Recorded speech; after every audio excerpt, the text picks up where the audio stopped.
Hi,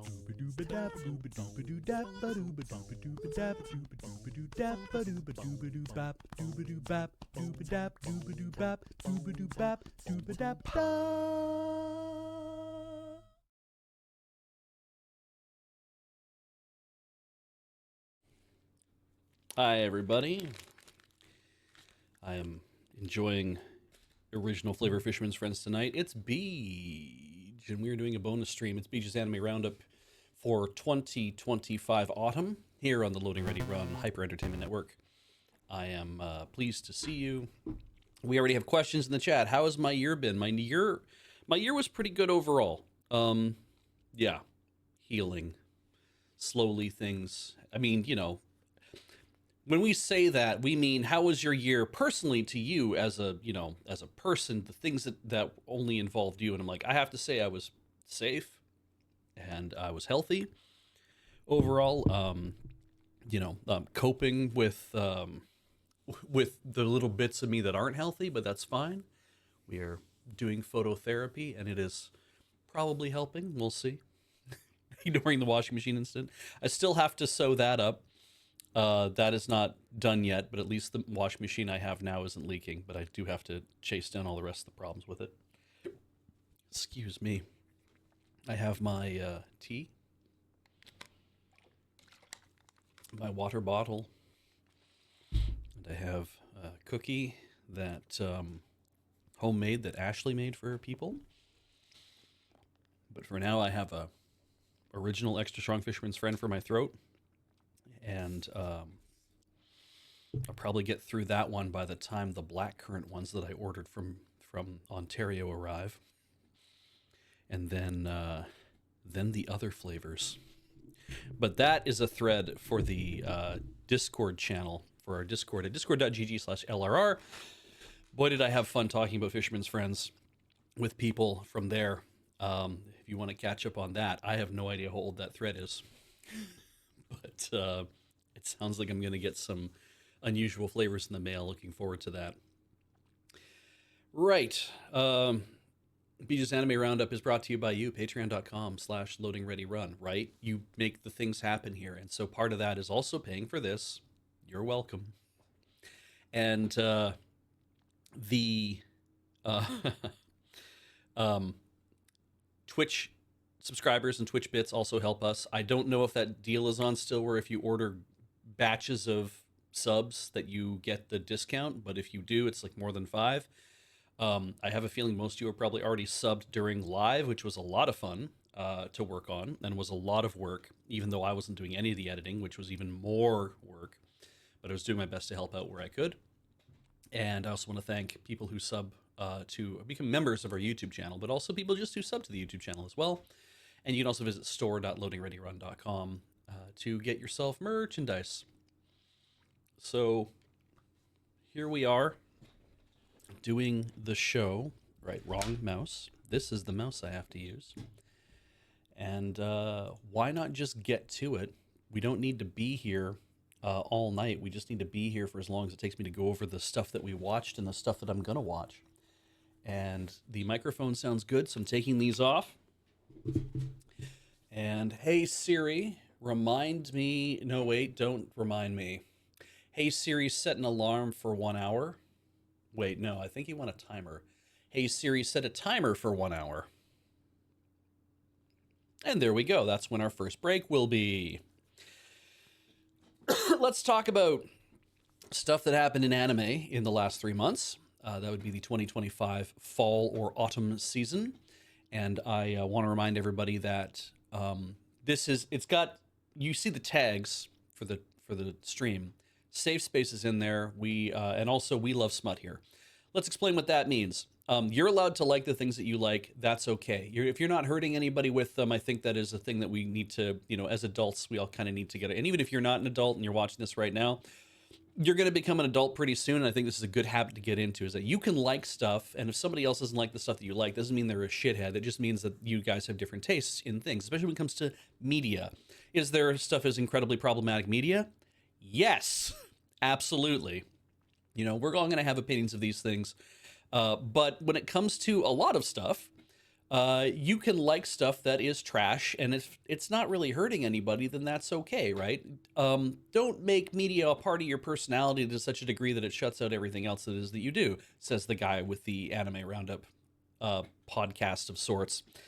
Um, and also, we like smut here. Smut is okay. You know, if you are above board and it's legal for you to partake in smut, then by all means, you know, you shouldn't have to let that affect you legally. Uh, Morally, it's all, you know, I think morals are different, right? You can't say that, oh, you know, whoever has authority is the champion of morality. Obviously, this is a very complicated issue.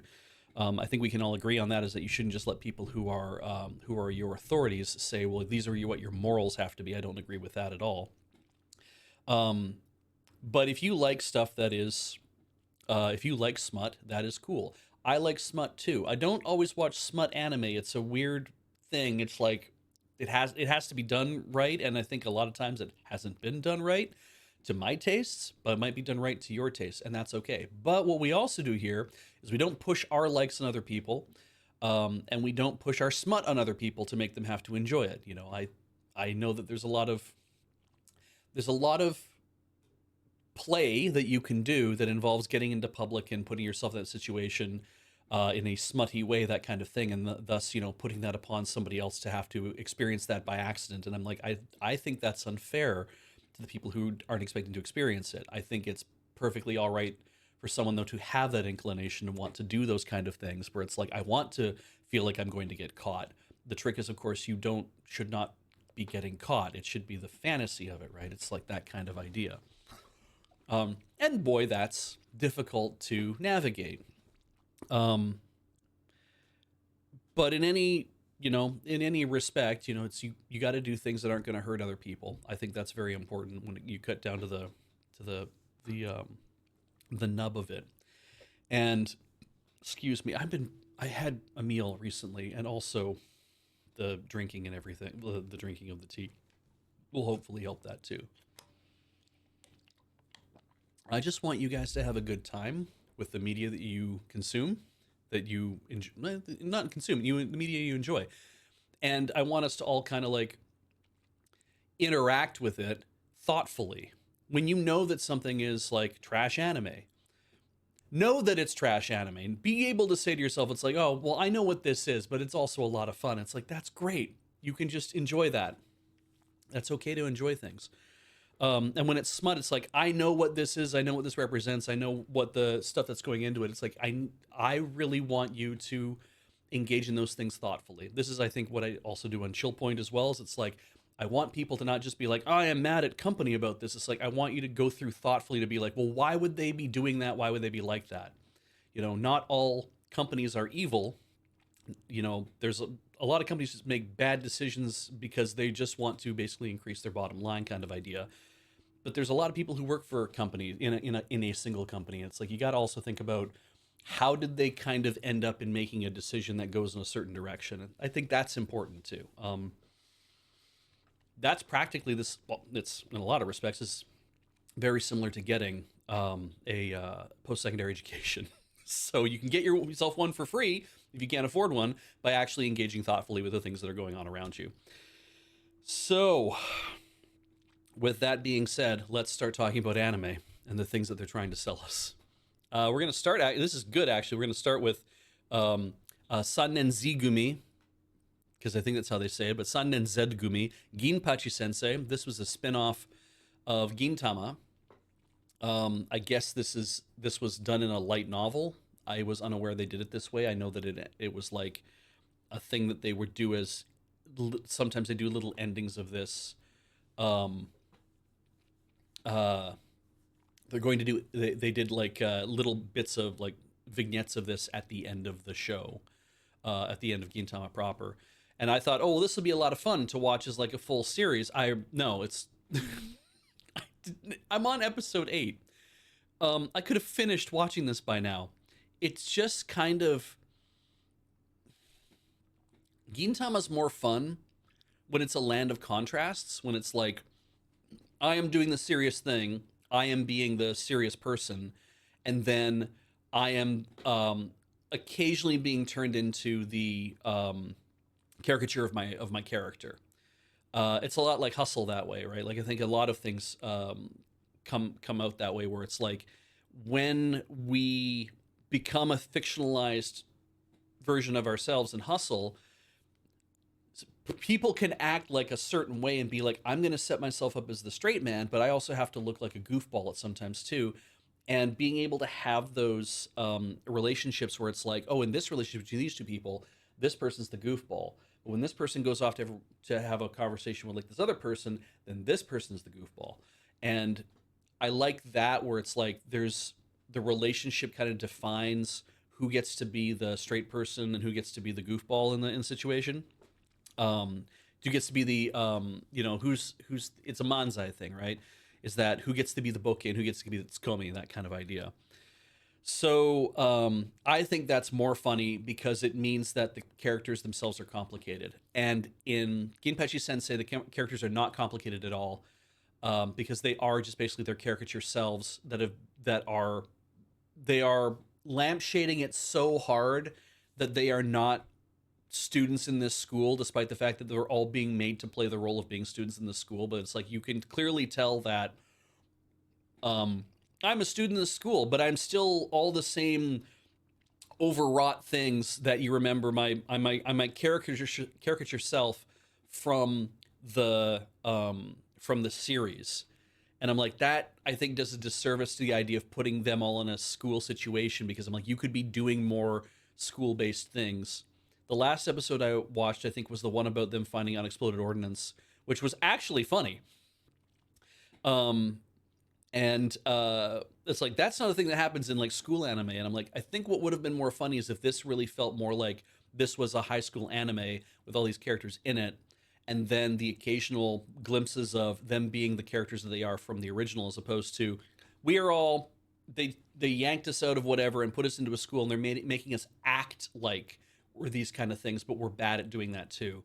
And I just really felt like the execution of the writing on this might work for like a 2 minute segment or something at the end of Gintama Normal. It does not really didn't resonate with me here, because I felt like, oh, we're trying to spin out really hard plot lines and stuff. I still laughed at a lot of the stuff, but I have, like I said, I got episodes left and I love Gintama, but it's like I can't get excited to watch this. So it sits, and maybe I'll never return to it. We'll see.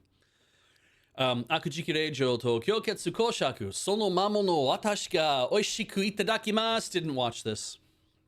Alama-chan wa Kazoku ni Naritai. I read the manga for this until people stopped translating it. This is Alma-chan Wants to Be a Family. It's very cute. It is another in the series of can we convince young people to have children, even if they have to fucking build their own. It's fun. It's a girl with no emotional affect, because she's a robot that her mom and dad have created. One who's good at AI and one who's good at constructing stuff. And then it kind of gets out of control really fast in terms of like the world building.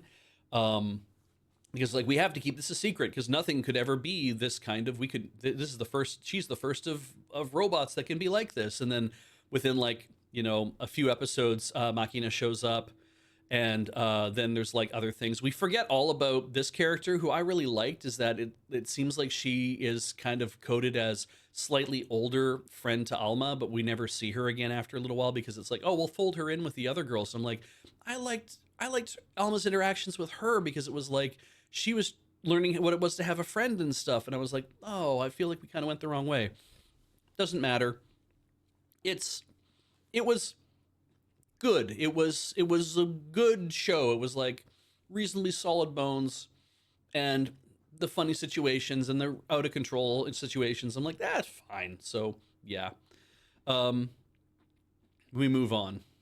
Ansashita de Aruore no status ga yusha yoru mo akiraka ni tsuyoi no daga. Didn't watch it. I don't even know what it's about. I'm looking at the thing right now. Didn't watch this either. Blue Orchestra didn't watch. My Hero Academia haven't been watching. Bukyo na Senpai.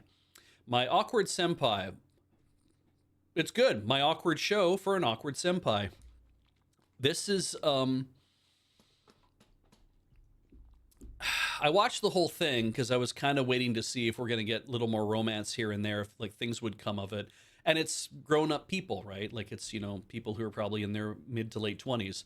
Again, please start dating each other. For God's sakes, get married and have kids and do whatever you can. Like that's the thing about a lot of these is they really start to feel like, you know, that's what they're leading towards is like, please do this shit, even though that romance is just also a fun thing to do. But for some reason, it's like, um, it's fine. Like it was fine. And I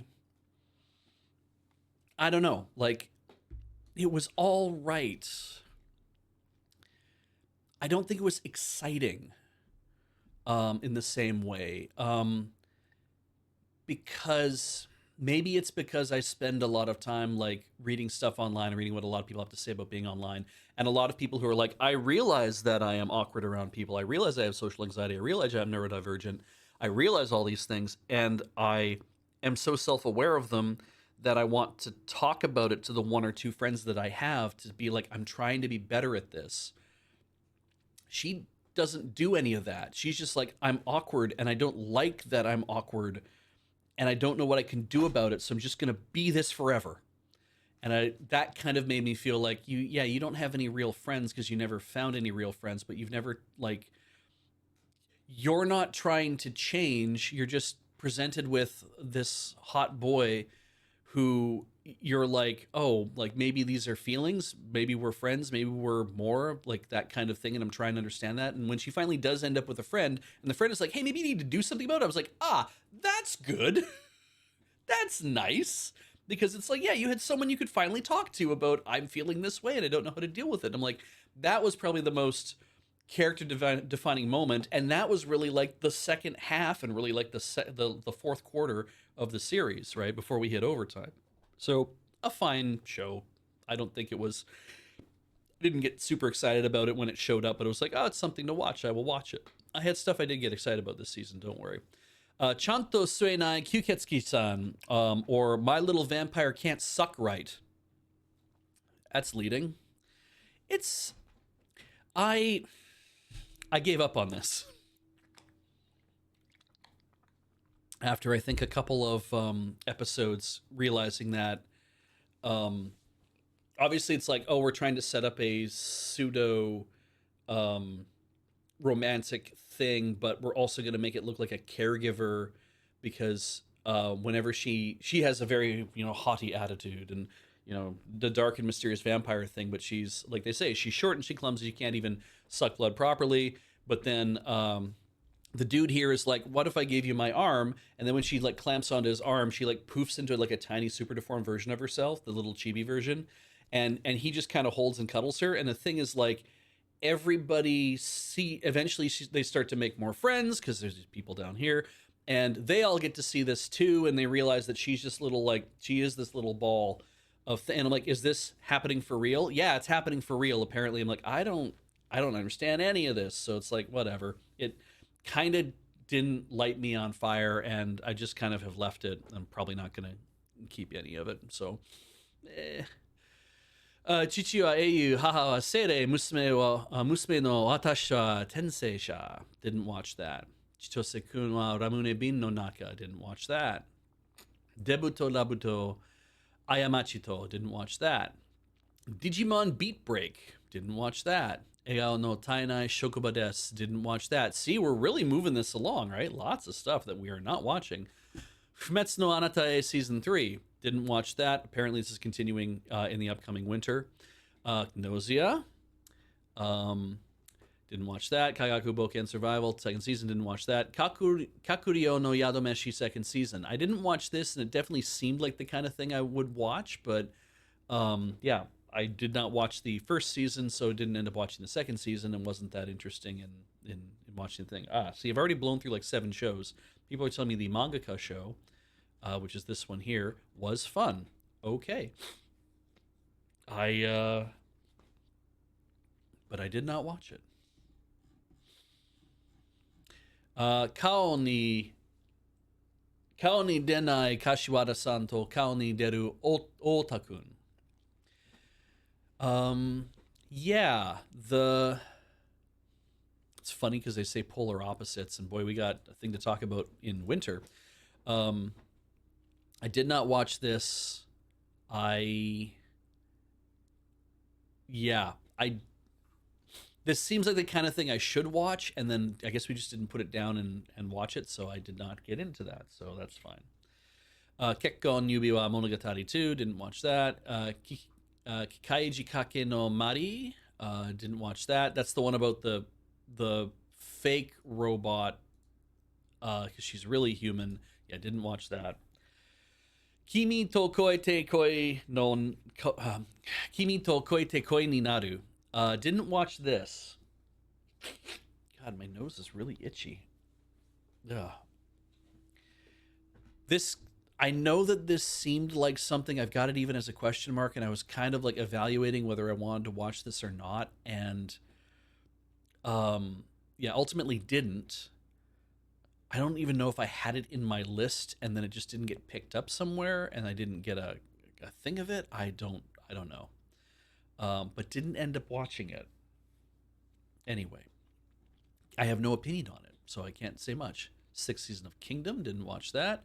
Let's Play Quest Darake no My Life, didn't watch that. Mikata ga yowasugite hojo maho ni toshite ita kyute mahoshi tsuiho tsarete saikyo o mezasu. Didn't didn't I did not. Don't know. Monster Strike, Dead vs. Reloaded, didn't watch that. Ninja to Gokudo, didn't watch that. Nohara Hiroshi Hirumeshi no Ryugi. This is the spin-off of Crayon Shinchan. Did not watch that. One Punch Man 3. I heard people had opinions about this. Apparently the animation was not as good as they were hoping it would be. And I did not watch it. But I haven't watched second season of One Punch Man. Yeah, I just kind of walked away from that series altogether. So Oshiri Tante 9 Part 2. Didn't watch that. Ranma 1/2 second season. We are watching this. It has been fun. I mean, it's a classic for a reason because it definitely knows how it wants to dial up the stupid. I like that rather than produce like 150 episodes of Ranma and be like, we have to hit every major point. We have to do that, da, da, da, da. They're like, let's take the best parts of this. Let's take the stuff that feels really good about Ranma. Is how it feels to me. It's like, let's develop those bits of the show. Feels really good. I feel like there was money injected into this too, so they could actually afford it. The songs are bangers. Like both the intros and the outros for pretty much every like Ranma first season and second season. All of them have been like good songs. I've been like, this is good. I want to watch these every single time. So yeah, it's felt great. And if you've never seen Ranma, and I have never actually seen Ranma, like I have read a chapter here and there. I've watched a couple of episodes. I think I was at Animathon and we were watching a movie, but I had to leave to go do something else, so I never saw whatever. I was just like, right. I'd never actually seen all of Ranma, so getting a chance to see it and experience it and get as much of it as we're getting, I'm like, this actually feels pretty good.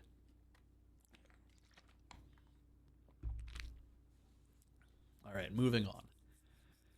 Sanda, boy, you spent some time on Tumblr, or more appropriately, you spent some time on the Yuri Manga Discord that I spend time on. And people have opinions about Sanda, and they like bits of it. And I watched I watched the opening sequence because people were saying that Sanda was like really good, and there was some good Yuri in it, and I'm kind of like, that's great. I don't know what this is. And then I watched the opening sequence. I'm like, oh, what's black and white and red all over? The opening. Everyone is holding a knife or a gun or some means of killing somebody else or committing violence upon whatever. And I'm like, yeah, no. I know it's this mystery drama, but I feel like I fell out and I was like, I've seen the gifs. I've seen awkward Yuri context. I've seen all this. I'm like, this could be really interesting. Even though I'm pretty sure these people are like not the main character; they are like the side characters. And I'm just like, it still would be compelling to see how do we develop that and what are these people like and how are they kind of messed up and but it's kind of working out. And I'm like, it's not a romance. I know that much. It's supposed to be. It feels like there's a like an action kind of thing. And then I was just like, I'm not going to. I'm not going to engage with it, and that's okay. So yeah, the opening sequence basically just told me everything I needed to know because I'm like, if you're going to make an opening for a show and you're like, this is what's going to be, and I'm like, Narutaru, Shadow Star, I think is what it's known as in English, but Narutaru did the massive bait and switch of we're going to make a really friendly like crayon drawing opening. But the series right away is not drawn in that same style. And you're like, okay, well, you did a thing, and the show is not that. And then it definitely isn't that later on. But when I watch an opening sequence, I want it to be like, this is indicative of the thing that you're about to enjoy. So we want it to come across as illustrating this is the show that you're about to watch. We want to capture the feel of it. And I felt when I watched this, I was like, the feel of this show is, and it is not the kind of feel of the show that I'm interested in watching. So, unless it was a massive bait and switch, which I don't know if it was, given the description of how the show works, I'm just like, yeah, I don't think that that's what I wanted to spend a lot of time with. And Travelog says it's not an easy or relaxing watch. Like I know people really enjoy it. It is nice to. It is definitely going against the push for Japanese people to have kids. Oh, see, that's interesting in itself. A more challenging show. I'm glad that I'm glad that people are like, yeah, this is what it feels like, or it's like whatever. I'm just like, it would not be for me, but I'm glad people enjoyed it because it sounds like it is a good thing for a lot of people. Shabake, didn't watch this. Never even saw it show up. Don't know what it's about. Oh God. Shinjite ta nakamatachi ni dungeonokichi de korosare kakete ga gift Mugen gacha de level 9,999 9999 no nakamatachi wo te ni irete moto party member to sekai ni fukushu and zamashimasu. When Light was kicked out of the Concord of the Too Many Things capitalized, we move on. Shumatsu Turing. I never saw this show up in my feed. So, didn't watch it. Was it any good? I'm going to wait to hear if anybody else did watch this.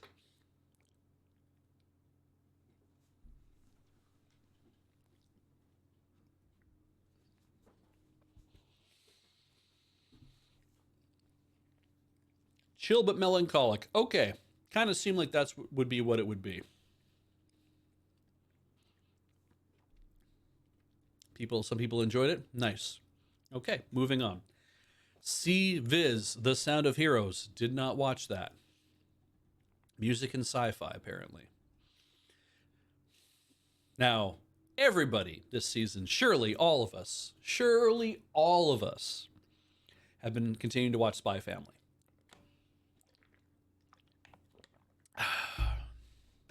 Why wouldn't we continue to watch Spy Family? This was a good season too, because this definitely, with the flashbacks, was like this is what's been going on in the manga as well. Of course, this is behind the manga. It makes sense, obviously. The mangaka has been spending an awful lot of time in recent Spy Family arcs, being like, we need to go back and talk about who these characters are and who they like, what their backstories are. I do not think that is necessary. It is interesting. Learning who Twilight is, interesting. Learning who Yoru is, also interesting. Learning more about Anya would be fucking killer to know more about where she came from. But we won't have those flashbacks for her because I don't think that we will anyway, because she would be too young and it would not feel like it's not coming from anywhere. It would just feel like it's like, we need to show you this thing. We got in the manga, we have a flashback arc about Henderson, the headmaster of the hall that she's in at Eden Academy. We got a flashback arc about Martha, who is Becky Blackbell's attendant and bodyguard. And those flashbacks are multiple chapters. Like, I think some of them are like 6 or 7 chapters long. Like, they are long chapters. And all those things go back to the war. They all go, everybody who has flashbacks are like, we're all going back to talking about the war between Westalis and Ostania. It's extremely important. And of course it is, because like war shapes people's, like war shapes a society. And so, I'm going to have another cough drop so I don't lose my mind here. The position I find myself in with Spy Family is I'm like, I want to keep reading more of it, but what I want to do is like, I want there to be, because we know that frickin', we know this is based upon like West Germany, East Germany, that kind of feeling. Everything's written in like English all the time though, which is really unusual for like, you know, it's all happening in Berlin, but it's all English, except it should all be German, right? But it's not, because it's all English, so therefore it's not really quite the same place. And it's like, I should be getting broad strokes. Like, I feel like a lot of this stuff should be like, these are side stories that might be interesting to tell or script, and, you know, turn them over to like maybe your assistants to draw or something. I don't know, but it's like a Spy Family Gaiden or something like that. But it's like, I don't feel like those should occupy a central part of the story unless you just want to give us a couple pages of this is what happened to this person, and be like, oh, they were affected by the war because of X. Like, we know that Twilight's story, his story is he's affected by the war because he lost people important to him. But then we end up with like multiple episodes that are giving us a rundown about how all that happened. And I'm like, okay, well, that's illustrative. But you can watch a movie about a guy who's like that, and all you have to be kind of shown is very brief, like about 30 seconds of this is what happened to them when they were younger, and you kind of walk away with, okay, it's enough for me to kind of build that idea for myself. Yoda never gets a good flashback. We don't really get a sense of why things happened to her the way that they did. We kind of get little flashbacks here and there because Yoda's a little more of having like her stuff is always more funny, but her how do you grow into becoming an assassin is like, that's really deadly serious. And it would be really interesting to have more of that, but it also feels like it's like, this happens and then you're just there. And it's like, okay, maybe there's not a lot more to say about that, but we can at least understand that we know who these people are and where this stuff comes from. And yeah, I really have liked Spy Family. I'm hoping that we're going to get more of it, probably maybe next year. We're going to probably get more of it further on. Can't say when or where. I'm hoping they want to continue to keep inventing being like, we're going to keep investing money in this. I really would like them to do that, because I think adapting it to anime is also very interesting because it does speed up the chapters as well. It's like you get through the stories a little faster. This is kind of my one complaint with the manga, is that I feel like we're spending an awful lot of time on these other things, where what we should be doing is spending time on what's happening in the here and now, and trying to get people to be like, we don't want to go back to the war thing, which is, of course, like if you I grew up at the tail end of the Cold War. And that's where we're at right now, is like we're in a Cold War between East versus West, but it feels like it's just two countries as opposed to everybody. Could be a lot more people, could be a lot more countries that are involved in this. We're never going to be given that because it would be too complicated, but they're going to have allies. And I want to see them like build that story and start working towards the culmination point of it. And when you start doing a lot of like, oh, I'm going to spend 6 chapters telling you what Martha was like during the war, it's like, I want you to get to the point where we find out whether Donovan Desmond is important or not.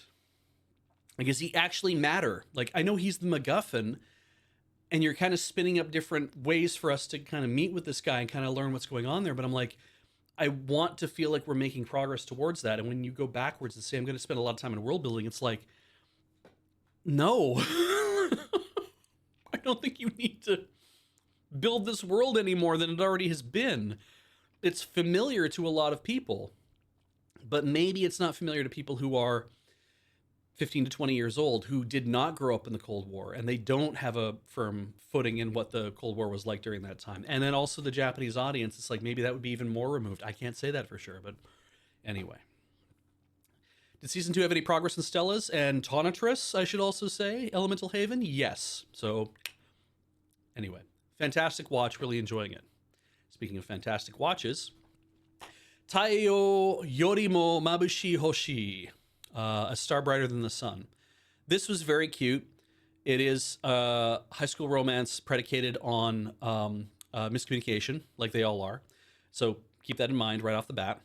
But Travelogue gets there really fast. The scene transitions in this show, they're very good. And they have little bits at the end where they do like little chat. The previews are like line chats, which are fun too. This is a lot of fun, and it's Kamishiro is this is Kamishiro right here, and this is Sai right here, and they knew each other back. They were when they were childhood friends with Sana Jimmy, right? That kind of thing. And of course, now we have this thing of, oh, well, now they're grown up. But Sai is a very interesting character. Like she feels like she's very she is not sure of herself in a lot of ways, but she wants to like help people and do whatever, but she's not sure of how she feels about things. You're doing that thing you do where you're like, I'm second guessing whether or not I actually like this guy. But I think I do like this guy, but now I'm also second guessing whether or not anything good should ever happen to me. And you know, it's complicated because those things get complicated. She's also the tallest girl in the class. Like you see Koki here, they draw him like he's 6 feet fucking tall, and she's barely shorter than he is. I don't know if he is, because these two are like just starting like high school kind of idea. I'm like, there's no way that is the thing. But she is quite tall for all the other girls in the school, and so she, you know, and she'll carry stuff around for people and she'll do whatever. And I like the tall girl trope. You know, the one who's always like, I stick out way more than everybody else, but I'm helpful and I'm all these other things, and I'm friendly and she's very, very shy. But yeah, Heather and I both watched this. We really like the series. Like any good kind of high school romance that has a very you know, a reasonable arc from one and the other. A show that it would, if this was fucking Marmalade Boy, I think we'd both be absolutely disgusted with it. But it isn't. It's not continual miscommunication and misunderstandings and not talking to each other and like all that kind of stuff. I'm like, yeah, at least it's not that. We're going to get to a point, we're going to have a conversation and actually be like real people, as opposed to how can we make this melodrama. So, but there is miscommunication through most of the show. So you're going to have to live with that, but it's more about second guessing yourself a lot of times. So we really liked it. Tensei Akujo no Kuro Rekishi. Let's see here. I did not watch this, and yeah, no, we did not watch this. Moving on. Tomodachi no Imoto ga ore ni dake uzai. Did not watch this either. Tondemo skill de Isekai Horo Meshi 2, second season of Campfire Cooking, as we've been calling it over here.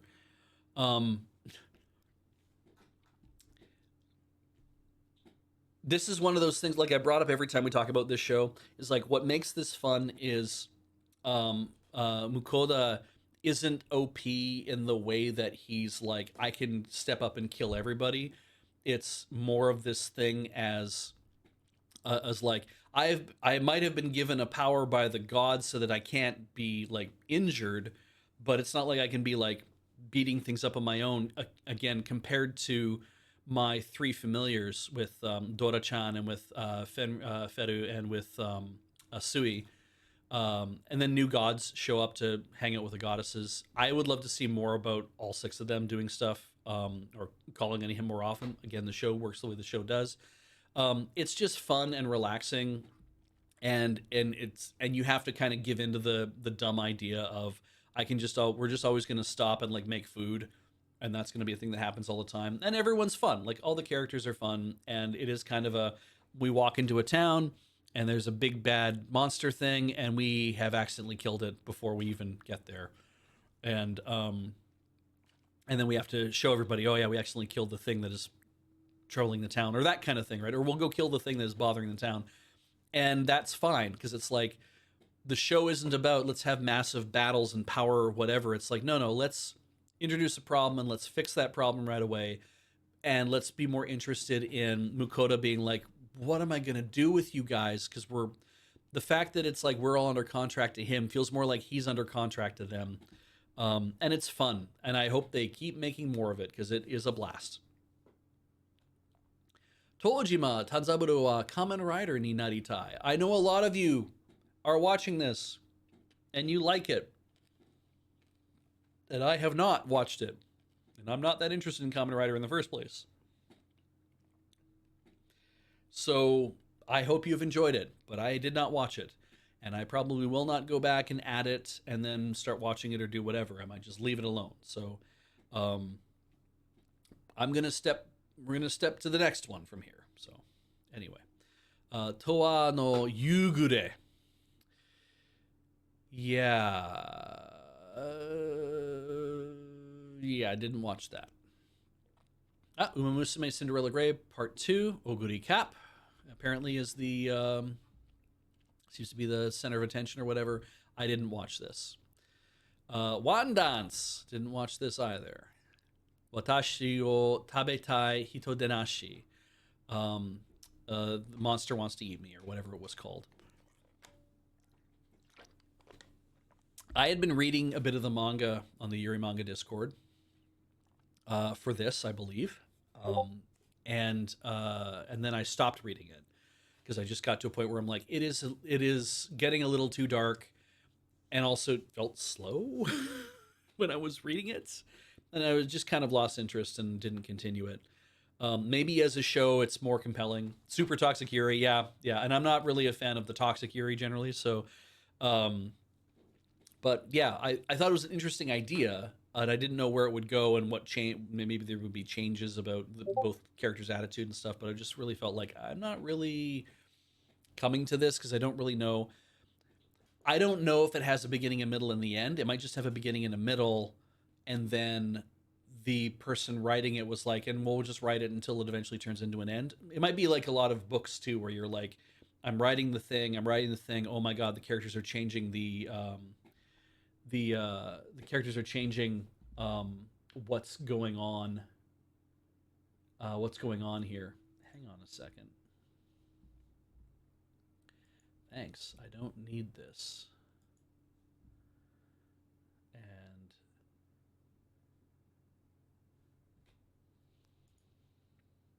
I'll put my headphones on then. Juliamon's telling me I need to monitor the audio because it sounds like Discord's not running, but something else might be asking for my attention. And I've just closed the Windows Campaign Manager.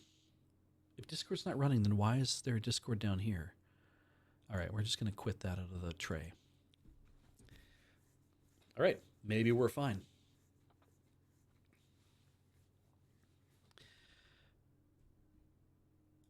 It's not open on screen. Unless it's open on screen here. Hang on, everybody. We're going to go to the booth for a second. It better not be running on here because it's not supposed to be running on the gaming PC. Because you can't really do anything with it when you do that. Get the latest features and security improvements with this newest feature update. Hide for now. Hopefully that won't be even more stuff. Snooze notifications? Okay. Thank you, though. I appreciate people pointing it out. Let us go back to what we were doing. All right. Yes. Did not watch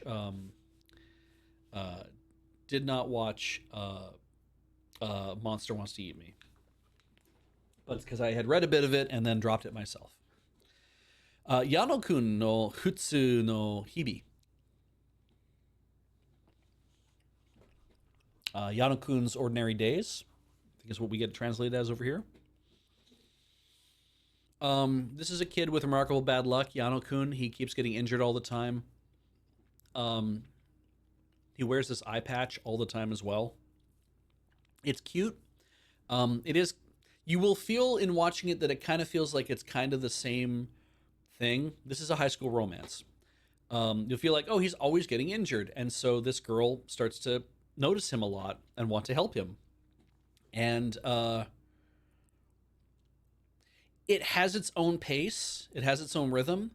Um, and I liked it. Heather did not. She opted not to keep watching it. I liked to watch it, so I watched the whole thing and felt like there's a lot going on in this with side characters too.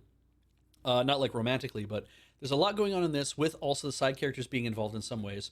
And Starbright and the Sun also had really good side characters too. And I hope the two girls in Starbright and the Sun actually just end up dating because I'd like to just see that happen. That would be very cool.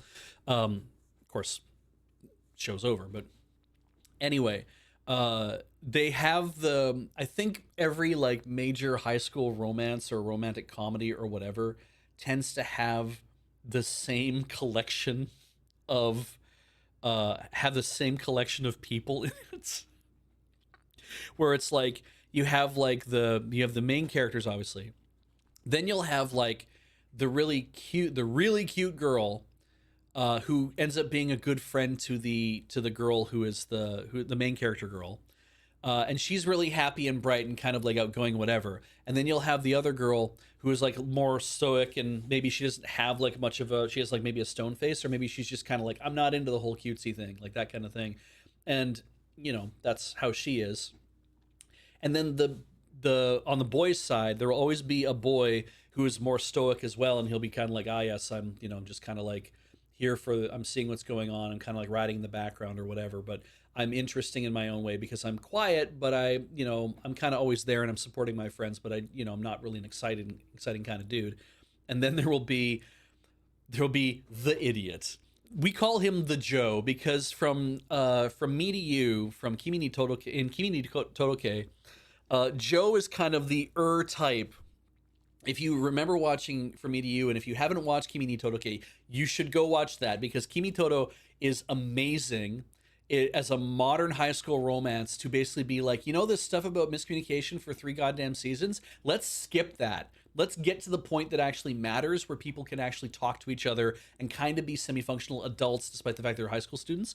And Joe is a character in the background that is like the most annoying guy because he's just always the dude who can't read the room, but he's always like, I'm really excitable and I'm really kind of out there and I say like all sorts of stuff and I don't realize that I'm not really getting what's going on. I don't realize I'm in a high school drama. I don't really realize like I'm in a high school romance or whatever. I'm just having fun and it's great. And he's not malicious. He's just an idiot. And that's unfair to all the people I know who are named Joe.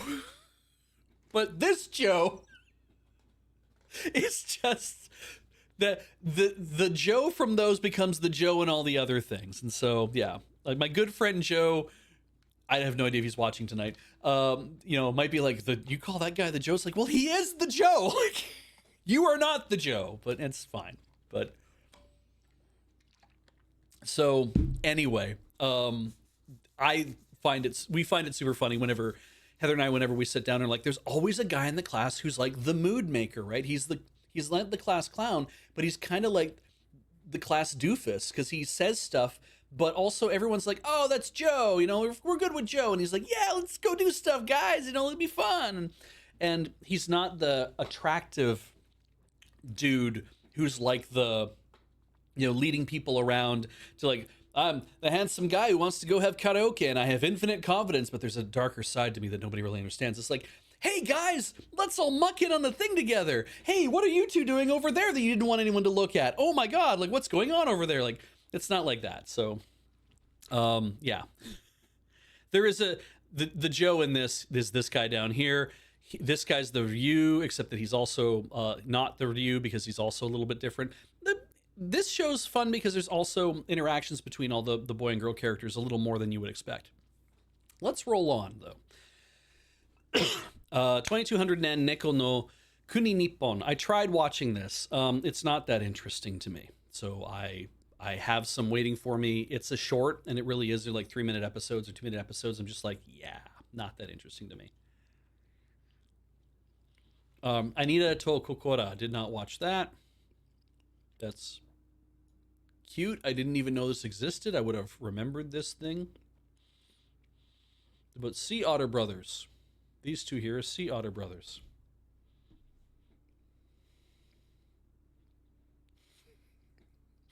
Oh, good. People are getting me on Discord on my own wrist now. Did not watch that. Didn't even know it existed. Chohutsu Maho Shoujo Asumi Toruverse. Did not. It's fifth season of a thing I didn't watch. Ganglion. Didn't watch that. Heika Watashi wa Wasurete Kudasai. Didn't watch that. Hyakusho Kizoku. Third season. Noble Farmer. I will watch these forever. If they keep making this, I will watch it all the time. It is so fun. It's great to have these goofy little things.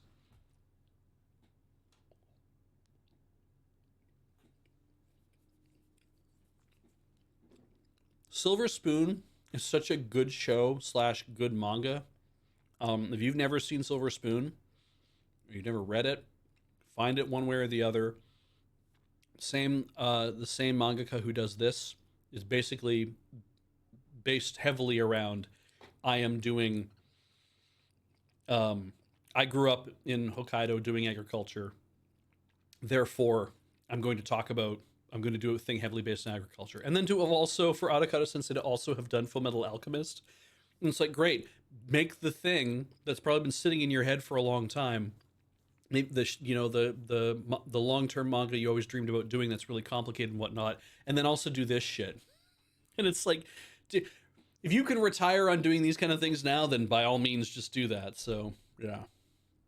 Anyway, Isekai Quartet 3 did not watch any of the seasons of that, so didn't. And neither did Jochum. Didn't ever watch any of the seasons of Koikei STG's Gakijo Sustatina or anything about Music Tiger in the Forest. Potion Wagame wo Taskeru. Did not watch this. I don't even know if I added it to my system. Yeah, it is just the thing of, hey, making potions and survive on the potions. I did not watch it, so. Potion show was cute, but had a clangor late in the piece, Rock Pusher tells me.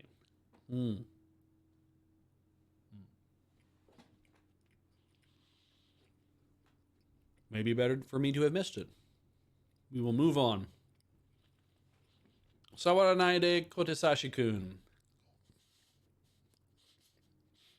I looked at this and I was like, I wonder if this is porno. And then I looked down, I'm like, oh, it says ecchi. Okay, so it's, of course it is.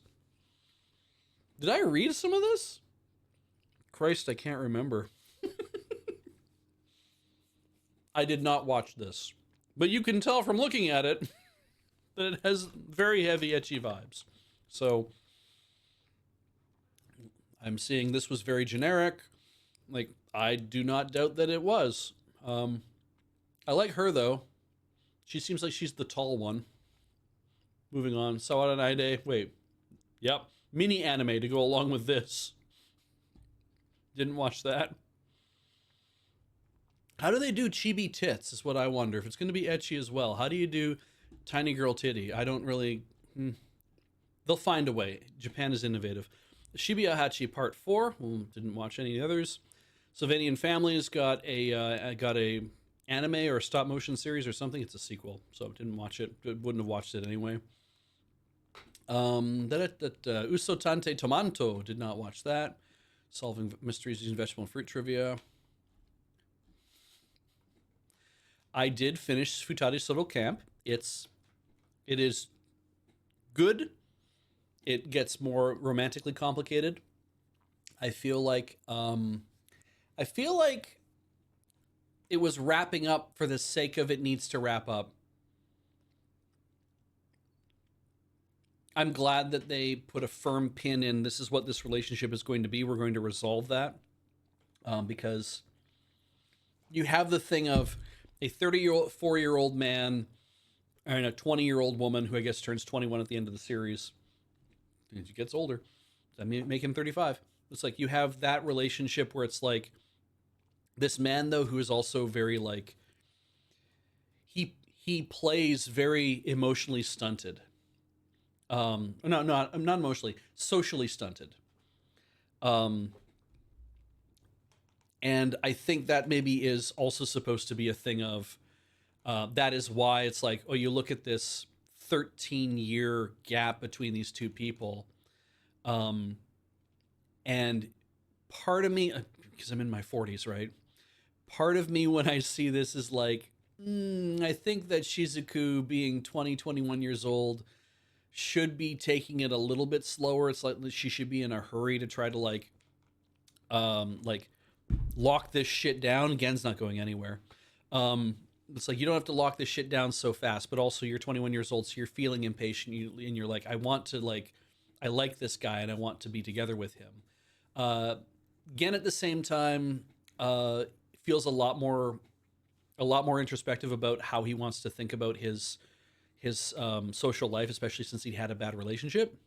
And so I was like, okay, I think I'm and the bad relationship that he was the one who was bad at it. Like the blame I think lands 90% on him. From watching how it was portrayed in the series, I'm like, this is 90% all you, my guy. Like, you know, you carry so much of what went wrong in this relationship with you, that you know it's got to be on you. And I can feel like it's like if that was the thing that also was another thing where you started to lock up as a result of that, yeah, you need to find a way to get over that. And I think the fact that Shizuku ends up crowbarring her way into his life is what made this more interesting to me. That she wasn't going to take no for an answer. I want to learn how to camp. I want to learn how to do these things. I'm going to just basically barrel into what it is that you do for fun because there are things that I want, and that will make things better for me. And it seems extremely selfish because it kind of is selfish, but at the same time, it's like you kind of want that to happen because you want Gen to start.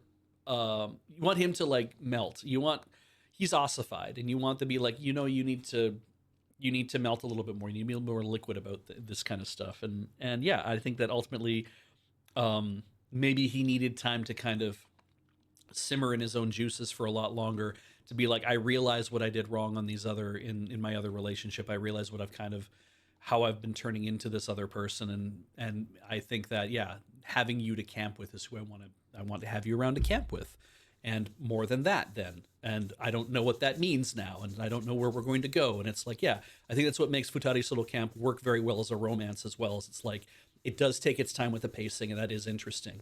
And in the meantime, we get to see more camping, which is fun. And you're not going to get this out of Yudu Camp. You're not going to get a romance story in that, despite all the dojin I've seen online, which I don't read because I'm kind of not interested in the turning that into something else than what it is. But yeah, I watched this and I did enjoy it. I feel like it gets there, and it kind of treats things as honestly as it can from the perspective of the two characters. And I'm like, you are young, and I can see why you're acting the way you are, and you are a lot older, and I can understand why you're acting the way that it is. Travelogue points out the important camping lesson I learned is that it's required that you must always take a drink of beer before saying how delicious the food is. Absolutely. When you put a thing in your mouth, no matter what, you must wash it down with beer so you can't taste it anymore, and then you can talk about the memory of what it must have tasted like, because obviously that's how that works. You can't just be like, I just put a delicious thing in my mouth. But you know what also? I would be very thankful if every time somebody eats a thing that they're just like, this tastes really good, you know, like, you know, I really enjoy this, you know, like, oh, the pork is good tonight, you know, like, that's really good. Or, oh yeah, I didn't think to put tomatoes in this, as opposed to the saltiness and the acid, it washes over my tongue, but then the oil helps to offset and the deliciousness factor of the wood. And it's like, shut up. If I'm sitting down with somebody who wants to like really get into the minutia of like, oh, the balance of the whatever, it's like, fuck off. Like, do you like it or not? Just, it's a good meal. Like, this tastes really good. You know, I like that, you know, like the sauce is really nice, you know, I wouldn't think to do this, or I'm impressed that this works together so well. Those are things where I'm like, that sounds great. But when you start getting into the whole, like, I need to describe to the reader all the little notes about how it's supposed to taste, and also the word perfect. Now we're getting into a different thing. Oh, Beej's opinions about food writing. Holy shit. Wow. Stop using the word perfect. The people who say this pairs perfectly with this, shut up. Perfect to me is like, that is the ultimate of like, that is, we have reached the peak of the level. This goes with this perfectly, meaning there's no room for anything else to go with it better or to do anything different. This is the only way that this goes together so well that you could only enjoy it in the peak at level 10 or level 99 peak of enjoying a thing. Means this has to be paired with this. You cannot have it any other way, because then it would be less than perfect, because there's only one perfect way to enjoy a thing, because that's the perfect thing. I can't think of the idea of the perfect steak has 7 different ways to serve it. That wouldn't make any fucking sense to me. Perfect is a crutch when you're writing something. Stop saying it. It just means that it's like, oh, it's like, no, don't do that. Illustrate to the reader or to the viewer what it's like using a word that draws out an emotion. I don't even do that much fucking writing around here, but it's like, give us an emotion that has to do with the thing that you're saying, so you have a feeling that can come out of it. When you say perfect, that's your brain shutting off, being like, oh, it's the best. Move on. It's like, no, stop doing that. So, yeah. And Doodles points out the way Fell talks about food and campfire cooking is an excellent send-up of modern cooking criticism. Yeah, because he does really go for, I like this sauce, the meat is good. It is like, you know, everybody has to have something to say, but all Fell can say is, I want to eat more meat. Stop putting leaves on my plate. Oh, the meat is good. The sauce is really good with the meat. I like this. Like, yeah.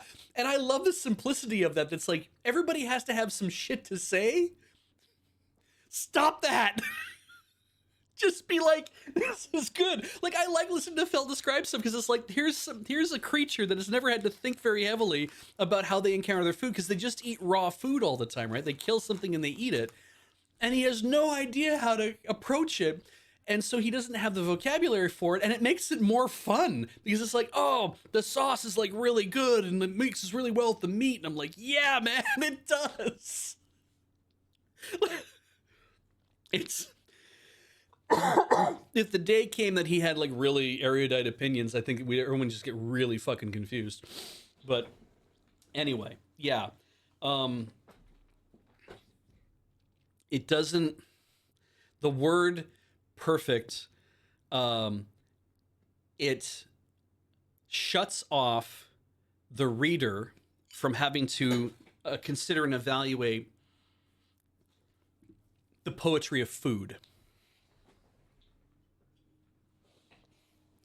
And that's maybe the closest I can get to being poetic about that kind of writing, is that the poetry of food needs to be given room. You have room to express the poetry of food. The word perfect shuts that off. The word good is not great either, or this tastes great. It's just a simplistic way to come at it. And it's like, but that's also good too. Be like, I'm satisfied with this, is a better way to say. It's like, this is really satisfying to eat. You know, like that cookie I was eating earlier. It's like, the cookie's soft, and it's a carrot cake cookie, and I'm like, it's a soft cookie, and the icing in the middle is really sweet and tasty too. But like, the fact that it's just a very, it's satisfying the way that everything starts to meld together in my mouth, that I'm like, this is tasty. And it tastes like I'm eating carrot cake, but also I'm not eating carrot cake specifically. It's like a different way of doing it. And like, you can kind of get into that thing. And yeah, this is satisfying. It kind of makes you sound like an alien blending in those. Like, this is the best human food I've ever eaten. So yeah, it's like, I'm I find this so satisfying. I find this like, my tongue enjoys spending time with this. Is like, then we're getting into really, whatever. It's like, but yeah, I feel like just saying this thing is perfect, unless you're using that to lampshade how out of vocabulary the person is who's eating it. Um, I've never sat down with a meal and had to start talking it up to the person who cooked it, because I'm afraid that they won't understand how well I'm enjoying it if I just say, "Oh, this is tasty. It's a good meal tonight." Like this is good. Thank you for making this. Thank you for inviting me. It's like that. It's like I've never had to be like, what I like about this is the saltiness really works well. It's like just the right amount of salt. Like you really nailed it. And it's like I don't think they need to know that. I don't think they'd be like, use the correct herbs on these carrots and I think that the amount of oil that you put on the Brussels sprouts really helped it like bloom in the oven. And it's like, no, no, you sound like an asshole to everybody who's sitting around you. And I don't understand why that makes its way into these productions, because I feel like you having that happen to you in real life, you'd be like, bleh, I don't want to sit with this person. I feel like they're just kind of they're trying to come up with a way to impress everybody around them, as opposed to like, I'm trying to get this thing out. But I know that in TV and in writing, you're trying to communicate something to the people who are watching so they understand, well, what am I in for when I bite into this thing? It's like I get that, but I don't like that it's just become the thing you have to do every time. You can talk about the emotions of it, like you know, this Anton Ego bites into the ratatouille at the end of Ratatouille, right? The confibialdi. He bites into that, and it takes him back to his childhood. Um, that's an example of, oh, I didn't need to be told how this tasted. You showed me how it tasted. You gave me, it's a nostalgia hit. Like he gets it immediately, and then we come right back to him at the in the right back to the present day, and he just kind of just keeps eating it. And he just won't stop eating it, and he's like really into it. And you see the satisfaction on his face of like, I finally had something that gave me a reaction in a way that I didn't like. I was never expecting this, and then I had this reaction like, that's so good. Like I love that.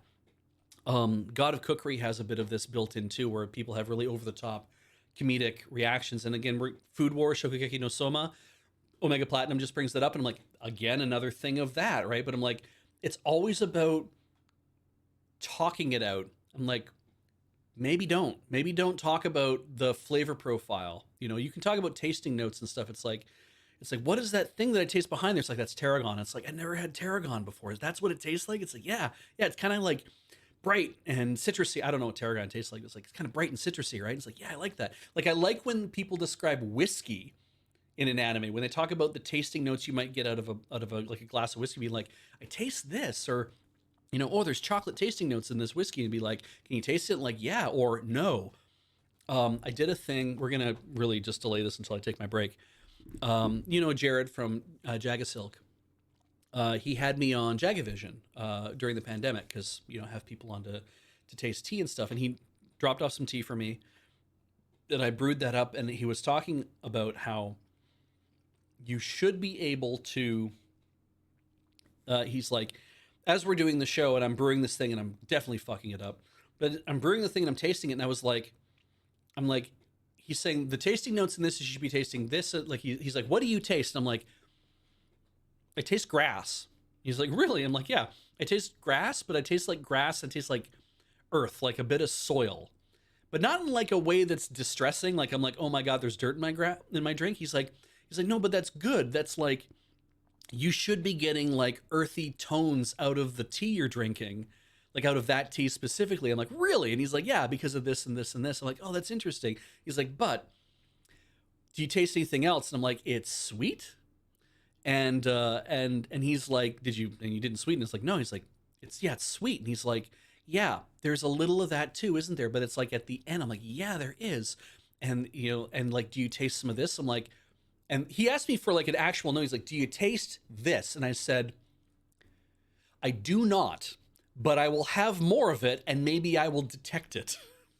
And I'm like, that's the kind of way I want to come at that, where it's like, can you taste this? Like, no, my tongue is not built for that. I'm going to put some cream on here. Sorry, everybody. Um, I'm getting animated and excited, so my face is flushing a little more than normal anyway. But yeah, it's the phototherapy. It makes me it makes me red. Put some cream on my face, and I will be better. But the it's like that's what I kind of want is I'm like having somebody sit down and be like all of a sudden I'm a dude who likes to spend I eat this food that I make out of cans in the forest. Going back to sorry solo camp, it's like I eat food out of cans that I boil in a bag in the forest kind of thing. And now I'm gonna sit down, I'm gonna give you like I'm gonna give you like 20 years of food writing experience, kind of like, oh, I can taste the this and that would be very unbelievable, which is why Gen doesn't do that.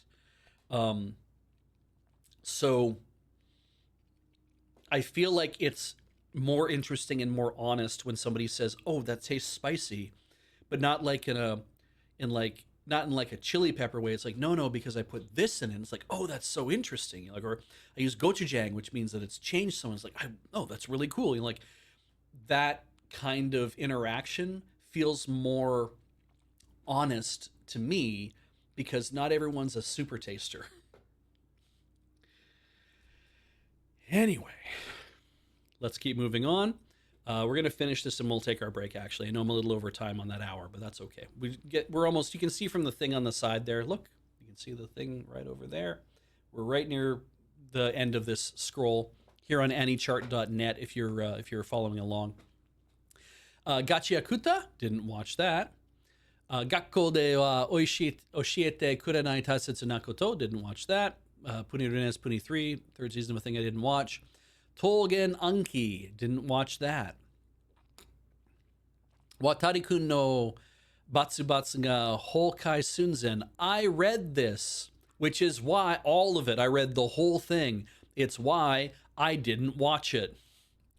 Normally, I watch things that I've read because I've been like, oh, I want to see how they adapt that. It took so long to read the whole thing, there's no way they would sew it up properly in like 12 episodes. So I elected to not watch it and was not interested. Besides, I think, I don't remember if this happens or not, I think ultimately he should have ended up with this girl because I think that's what should have happened. I liked her the best. But regardless, it's fine. It is a dramatic romance more than there is comedy elements to it, but it is a dramatic romance more. And I was like, okay, that is what that was. I'm not particularly interested in watching them adapt it. I'm not mad at it. Maybe I ended up feeling like I felt like it was an unsatisfying read for me when I got to the end, but also I don't remember how it ends at all. So it is what it is. I think the fact that I'll say this, the fact that it elicited an emotional reaction in me like the way that it has, I'm like, good for the mangaka, but I feel like part of the emotional reaction I'm having is that it feels like it was because it was drawn out for so long. And maybe that's why I'm like, it took me fucking forever to get to the end of reading this thing. And when I did, it didn't resolve in a way that made me happy. And so that satisfied me. And I was like, yes, I'm not pleased with this. Um, that I think is also maybe how people come across other things like, like Attack on Titan or Rent a Girlfriend or whatever, where the things don't end in the way that you are like hoping it's building to, and then you don't get the resolution that you watch or that you want, and then people get mad about it because they're like, well, I wanted my resolution to be the thing that I wanted it to be, as opposed to the way the mangaka was developing it, or something came out of left field or whatever. And you're like, it took me forever to get there. I put in all this time, and then it didn't work out the way that I wanted it to. And so why did I put in all this fucking time? Yeah. So people in chat have their own examples of that for them. So didn't watch Aikatsu Cross with Prepada the movie. Didn't watch Fujimoto Tatsuki 1726. I believe I'd heard there was some interesting things in this because I think I might have read a one shot that showed up in this originally. I can't remember. But yeah, I never watched it. So Girls Band Cry Na Mirai, didn't watch that. Didn't watch that other Girls Band Cry. Hata Shinaki Scarlet, didn't watch that. Or Whole Senka Jujutsu Kaisen movie, didn't watch any of that, or this Precure movie, or Konohon or Nusumu Mono wa, did not watch this. Mifuyu is surrounded by books. Mifuyu hates books. I don't know anything about the thing. Love Live got a second in their trilogy of School Idol Dokokai films. Peleriu did not watch that. Sumiko Gurashi didn't. That's the fourth movie. Didn't watch that. Toritsukare Otoko did not watch that. Wadachi wa Koite Yuke didn't watch that. Or Zombieland Saga. And all of a sudden we are into the OVAs and ONAs. Now, what does this mean? Well, this just means stuff that essentially ended up on like Netflix or some other streaming services, but didn't make it to the air a lot of times. A lot of times, not always.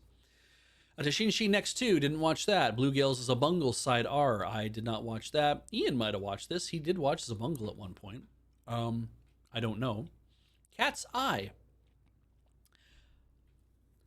I started watching, watched the first episode of this because I watched the Lupin the Third Cat's Eye crossover movie, which I think did a pretty good job of trying to respect both properties. Still making Lupin like, I'm going to have to be the person at the beginning of the, like, I have to be the person who comes out on top on this one. But ultimately, it's not a movie just for me. Like, I'd have, the Cat's Eye is also going to get shown off here as well. So I was kind of looking forward to, they're making the series. Watched the first episode of Cat's Eye and felt like, okay, I get this. Heather wasn't into it. I didn't know if I wanted to watch more.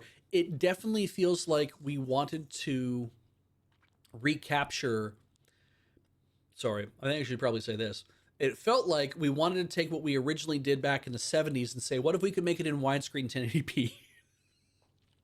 Like, it feels like, take all of that, don't change the design, obviously, right? They need to look the same. Let's produce a new 4K version of this that looks amazing, and let's just put that back out there again. I never watched the original Cat's Eye. I've seen clips, essentially. And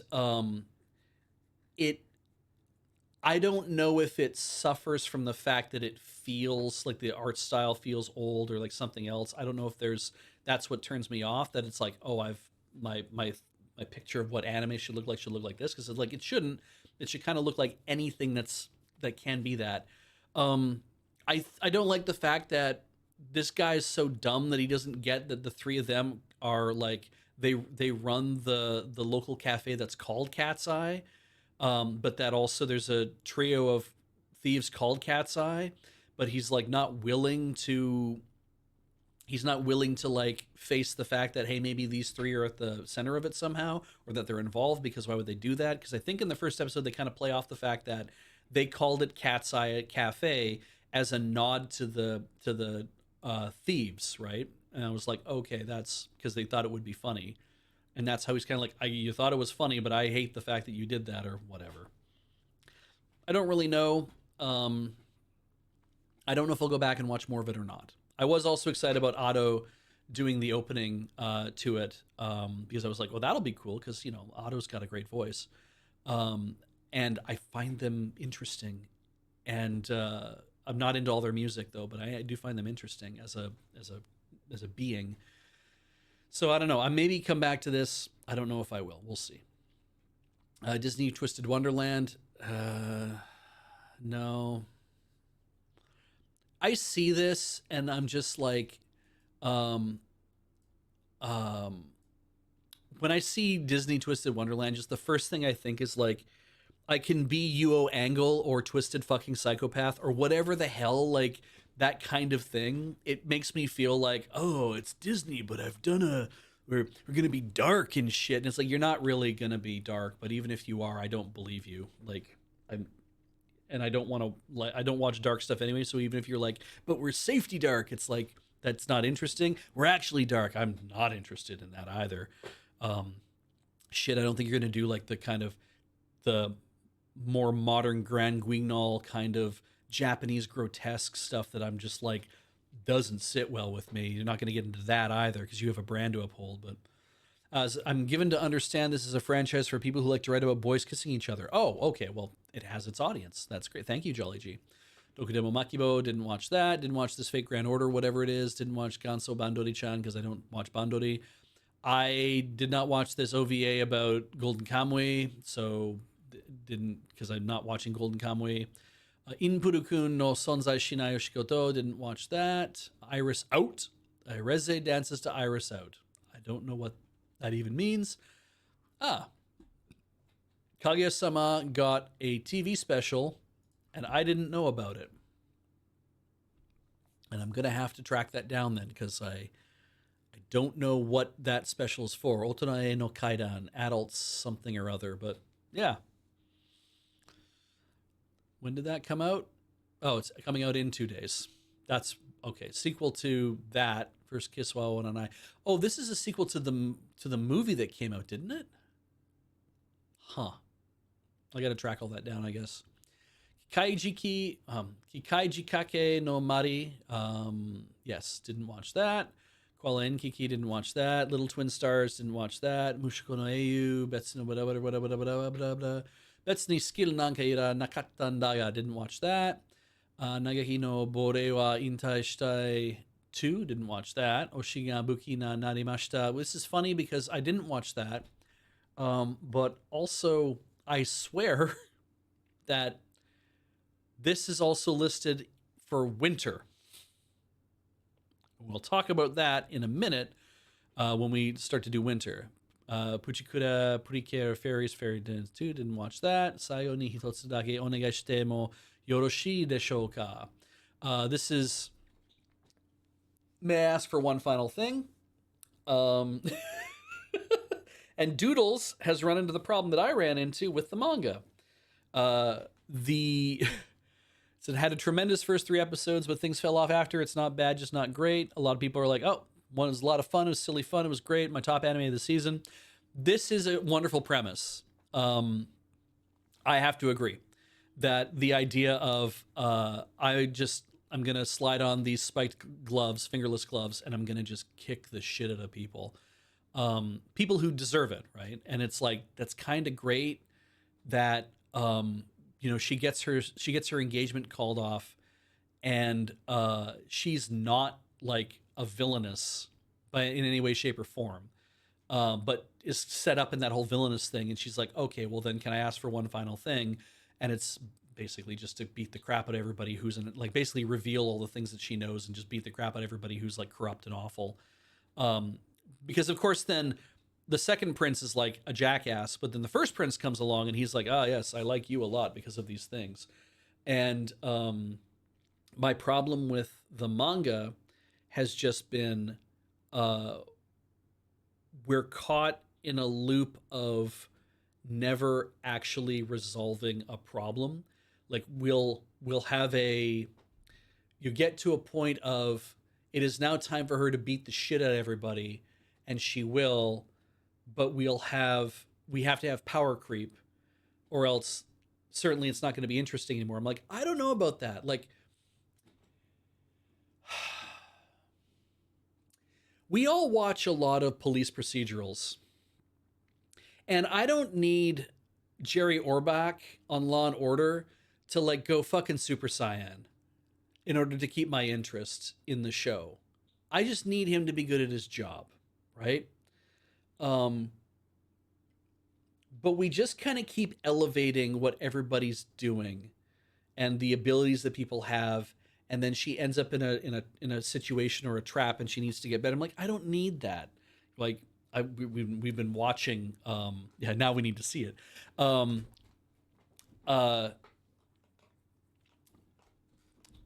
We went and saw Wake Up Dead Man. Wonderful film. Really enjoyed it. And then we went home, and a few nights later, it was like, we got to watch Knives Out again, because it's been like a couple of years, I think. It's like, yeah, let's do that. And we watched Knives Out, and I was like, wonderful film. And then I kind of felt like, wait, we're doing nothing but watching really good examples of detective movies, but are also like, these are the detective movies that we've enjoyed a lot. And I'm like, you know what? I remember when I was younger watching Fletch starring Chevy Chase and really enjoying it. And that's about Erwin R. Fletcher, who's a investigative reporter for a Los Angeles newspaper. So he does not have a gun. He does not beat people up, like those kind of things. And we watch the. I'm like I said to Heather, like we should watch this because it's very 1980s, and uh, and we should like this will be. This is not like an example of the best of the genre. I don't think. I think though it was. I remember it being a very fun movie for the 80s. And we watch it now, of course, and it was like back in the day, I was like very young, getting a chance to watch it, maybe like 10 years old or whatever when we rented it. Because we didn't watch it when it came out. We watch it when it comes to rental, which took a while. Uh, so we watch it and I'm like, huh, yeah, this was definitely written for Chevy Chase as opposed to feeling like an adaptation of a book because it does not remind me of Confess Fletch, which does not feel like quite the same style of novel, which is what these are all based on. And that kind of though like washed my mouth out a bit to be like, right, the Knives Out series is a very good series for the things that it does. And it puts me in mind of like you want to watch the really good representations of a movie where like the Rian I would say Ryan Johnson's um, watchword or motto or whatever for when making a Knives Out movie, he says is that the detective is not the protagonist of the movie. Um, and it kind of made me feel like right because when we watch the new Poirot movies, Poirot's always like kind of in the midst of what's going on. Um, and so you want to feel like he's the main character and he isn't, but everyone's waiting for Poirot to show up and be doing stuff. But for some reason, we ascribe a lot more importance to him. But when you watch the Benoit Blanc movies, when you watch the Knives Out films, Benoit Blanc does not feel like he's at the center of what's going on most of the time. It feels like he's kind of, especially in Knives Out, it feels like he's like, I'm a secondary character that should be more important than I am, but you don't feel that. So, yeah. And then also in the Benoit Blanc movies, I don't want him to go Super Saiyan either, right? So there's this thing of I'm like, if you have a good premise and you have good development in a show, the character the character can change and that's interesting and whatever, but I feel like manga falls into that trap of, when you're going from when Scarlett's going from place to place, basically unearthing problems and fixing things and beating people up. She doesn't need fucking time powers. You should never have had to. She should have just been good at brawling. Like that's all who she should have been. Is like she's just good at getting into a thing and beating the crap out of people without having to be like, I gotta go Bankai or whatever the fuck, right? Third stage domain expansion, suck my dick. It's like nobody needs that. That's horse shit. Like, yeah, time powers, yeah. Read the manga, and when you get like, I don't know, 25, 30 chapters in, all of a sudden this shit's happening for some reason. I'm like, why are we doing this? And that's why I've given up on the manga. Because I'm just like, I don't like that we're doing that. At least One Punch Man's premise of I trained so hard to punch a person once that that's my thing, and now I can't do anything else but just punch somebody. But if I punch you once, then you're dead. I'm like, great, that's a restriction. Write your story around that restriction. That's interesting. Um, and I wanted her thing to be like, I'm supposed to be a very prim and proper lady, but I keep getting into these situations where I'm ultimately going to be waiting for a moment to kind of cut loose and kick the crap at everybody and be very good at it. And I was kind of waiting for that. And it just feels like it wants to expand itself more. And I'm like, yeah, it should not have. I feel like they got distracted by something or they got bad advice or they're like, I just want to write this kind of story. It's like, I guess that's what you want to do. But Scarlett's story, I think, was a one shot to start with that then got serialized. And the at least the first chapter is just really fun, really good, strong all the way to the end. And it just feels like I got to keep this thing going. I'm like, man, I wish you wouldn't. I wish you would be like, it needs to be this kind of thing. And it's okay if it's this kind of thing without being a bunch of like, things need to get bigger. So, anyway. Moving on. Shumatsu no Valkyrie 3. Didn't read that or watch that. Sozai Saishika no Isekai Ryokoki. Ordinary guy, ordinary job. Isekai to Medeus. Starting a new one with powerful abilities. Cheat skills. I didn't watch any of this. Was it fun?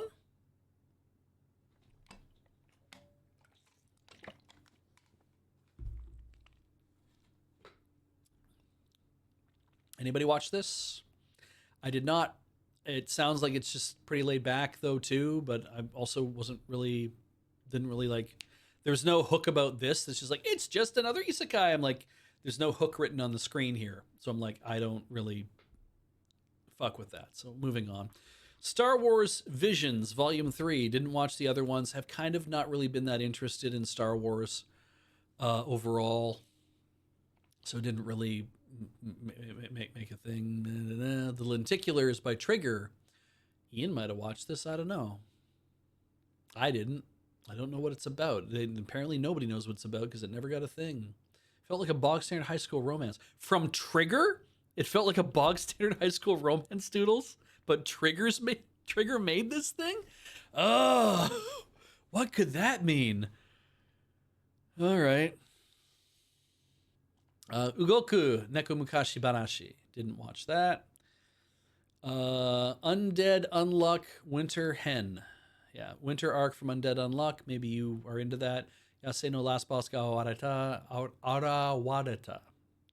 MO Gamer Wings is the Black Wind Tyrant. I know, I'm done. We're done that. Cool, sick. We're going to take a quick break, and I'm going to go to commercial, and then we're going to come back to cover autumn. So stick around. I will see you in a moment. We'll take a 3-minute commercial and be right back. I have a feeling. All right. Go refresh the things you need to refresh in 3, 2, 1.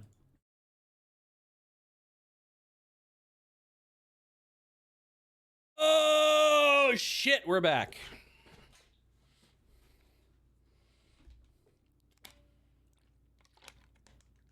Oh, I could have got another cookie while I was waiting. I didn't. Well, Beej has not got your cookie, ladies and gentlemen. The microphone works. Let's go back to what we're doing. 2026 winter preview. I've already put all this shit in my system. I know what it is I'm watching for the next little bit.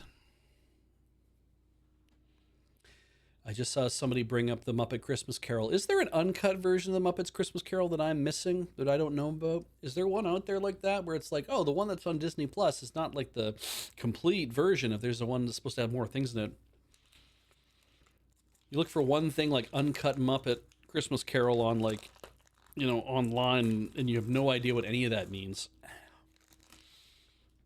I found out that Real Genius had a cut scene about Chris Knight in a chaise longue with like books and like giant helium balloons, and he was floating off having conversation with some people, and they cut it because they were like, oh no, kids in the theater who go to see this will try to copycat that shit. And I'm kind of like, they had that already. They had that guy in the 80s who tied a bunch of balloons to the chair, and John Boyce did a whole pretty good about that. So yeah, people are going to just dream up stuff on their own anyway. Anyway, it's anime. Let's continue to talk about anime. Omae gotoku ga mao ni katteru to omoi na. To yusha party o tsuihou sareta node oto de kimama ni kurashitai. Flum, for that is their name, has been chosen by God. I'm sorry, let's do it again. Flum has been chosen by God to be in the hero's party despite having stats of 0 across the board. All she has is the reversal ability that she still doesn't fully understand. Predictably, she proves... No, you know what? No. We're gonna do this one more time. Flum has been chosen by God to be in the hero's party despite having stats of 0 across the board. All Flum has is the reversal ability that Flum still doesn't fully understand. Flumderstand. Predictably, Flum proves useless in battle, but Flum refuses to give up and continues to do all Flum can do for the party. Flum's party mate Jean, a genius and renowned sage, picks on Flum at every opportunity and eventually sells Flum off into slavery. You know, normal shit. Even as a slave, Flum's treated as incompetent and persecuted, and ultimately thrown to monsters as bait for Flum's master's entertainment. Flum is left with 2 options. Die. Or, this is the thing. I hope this is just the synopsis for the whole series. Not just like the first episode, just, and then all this shit happens and it's awful. Anyway, take up the cursed sword that inevitably brings death to its wielder, or be eaten by monsters. The moment Flum chooses to fight back is when the reversal of Flum's life begins. Now, yes. Granted, it makes sense that these two malevolent motherfuckers, this is going to be a horror thing of some sort. Have at her. Moving on. Niju Kyusai Dokshin Shuken Bokensha no Nichijo. I fucked that up. Niju Kyusai Dokshin Shuken Bokensha no Nichijo. Having spent his childhood in the slums, Hajime Shinonome Hajime, good name, desperately sought strength to survive. Now he enjoys a peaceful and carefree life as a resident adventurer of the Komai village. One day during a quest, he ventured into the dungeon, finds a young girl being partially eaten by the weakest kind of monster, a slime. The girl's name was Lirui. He watched her die. Having been abandoned by her parents, she had no place to go and entered the dungeon alone in order to stay alive. Hajime couldn't just leave her there, so he took her back to the village to live with him. Yep, dad manga. I'll watch it. I've added to the thing. We'll see whether it's good or not. But yeah, dad manga. Oh, shit. I don't know. But I'm putting it down that we will watch it. But I don't know. We'll see what happens. You spent so much time on that rotating stage trying to make that matter. And I don't know why it would. But Oshinoko's third season. Here it is. We'll see what happens. Maybe we'll watch more, maybe we won't. I gotta ask Heather if she's into it. Akuyaku Reijo wa Ringoku no Otaishi ni dekiai sareru. So, I think I'm reading this because I think it's actually a spin-off of another thing I've already read. Akiyaku Reijo, villainous, wa Ringoku no Otaishi ni dekiai sareru. On the day before her downfall, Lady Tiaros, Lapis Clementile, recalls that she is in an otome game that she had once played in her former life. She used to adore the main love interest, Prince Heart Knight's Lapis Lazuli Lactamuth. But unfortunately, she was not reincarnated as the heroine, but rather as his worst enemy, the villainous fiancé. At the graduation ceremony, without blinking an eye, Heart Knights condemns Tiaros for alleged crimes, breaks off his engagement, proclaims the hero Akari to be as his new bride to be. No matter what Tiaros is innocent. No matter whether Tiaros is innocent, he banishes her from the kingdom. But before her sentence can be carried out, a shocking figure appears. Aquasteed Marine Forest, a completely normal fucking name for a prince from a powerful neighboring country, has been harboring feelings for Tiaros for quite some time, despite his dartboard naming sake, and announces his intention to marry her. Adored by the prince of another kingdom, awaits the villainess on her path to a happy ending. I'd love to think that, I want to know what the nominative determinism of being Prince Aquasteed Marine Forest is, but whatever. I swear I've read this manga. I thought it was the spinoff. I don't know. I thought it was the spinoff of the one with Bertia in it. The girl who believes that it's from the point of view of the prince, who's like, my princess bride, or duke's daughter bride that I'm going to marry is having these delusions that she's a villainess in the story. And it's his observation diary. And it's long. But and then I think there was a spin-off of that after that manga reaches its conclusion. And because when I read Aquasteed Marine Forest, I'm like, I swear to God, I've read that before. I swear to God. And Tiara Rose, I'm like, I know I've read that name before too. So I don't know if this is the spinoff of that or not. It doesn't seem like it is, except that it's kind of feels like it is, and or maybe I'm conflating two manga that I was reading at the same time. Doesn't matter. We'll watch it and we'll see what happens. Oh no Miburo Serizawa Ansatsuhen. Didn't watch the first one. Arne no Jikenbo. Yeah. Arne Nun Tote. Tote? Is a vampire detective who manipulates supernatural powers. Lynn Renveiss is a nobleman's daughter who loves vampires. Their worlds should never have crossed, but they join hands to solve a bloody mystery. In the darkest of nights, Lynn finds herself in desperate need of help. Then she wanders into the mysterious city of Lügenberg, where non-humans live. Lynn's world changes drastically when she encounters Arne, a vampire who is called the worst in the city. And tonight, a new murder case has occurred. What is the truth behind the bizarre incidents that take place in a world where humanity and the bizarre intersect? Come on, human, you may dance merrily under the crimson moon. It is a mystery based on a video game. That alone, mystery video game, feels like it should be something that I'm into, but also I think I'm going to pass on it. I'm not really sure about... This has been bugging me. I finally figured out what it was.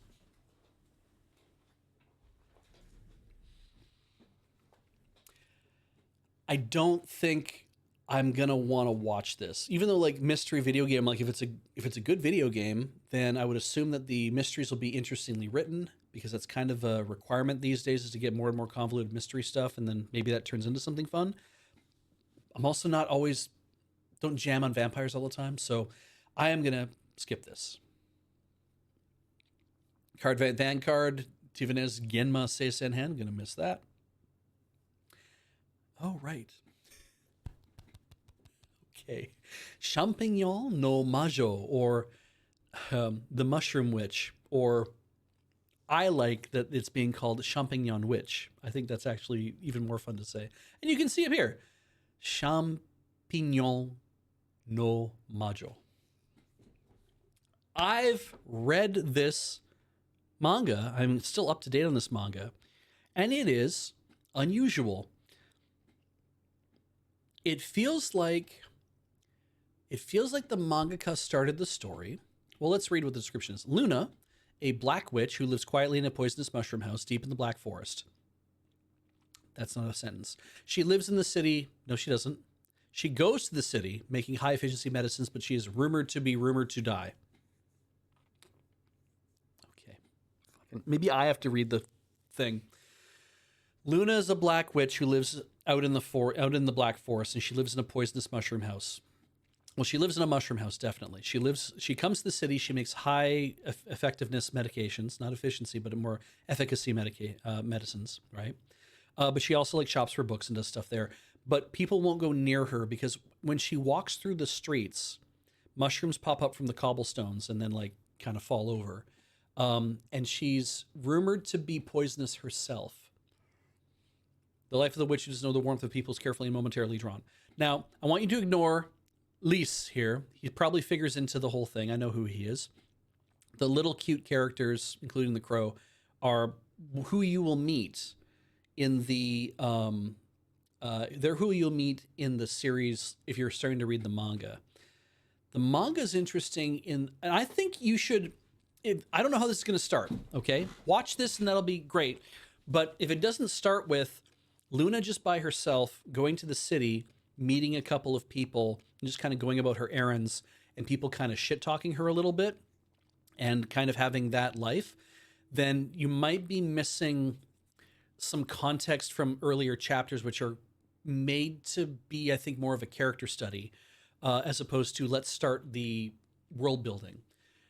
This manga feels like world building out of control. Which is fine. I think it's incredibly indulgent for the mangaka. You can tell because it's like, I'm going to introduce you to a whole bunch of characters. You might not ever be able to remember all of them. And I'm like, you can do what you want. What I'm interested in is the larger story of who Luna is and how she's kind of like, what I'm interested in is her life. And I'm still reading the manga, despite the fact that even like the most recent chapters barely spend like any time with her. They might show her drawn once, she never says anything or interacts with the character because they're just showing her and like people thinking about her kind of idea. There is a really big story that the mangaka is building and building and building and building that involves multiple magicians who all have all sorts of different powers and are all given different things to do. That they are characters, but remember the name of the story is Champignon no Majo, right? It's about the Mushroom Witch, and it really is about the Mushroom Witch.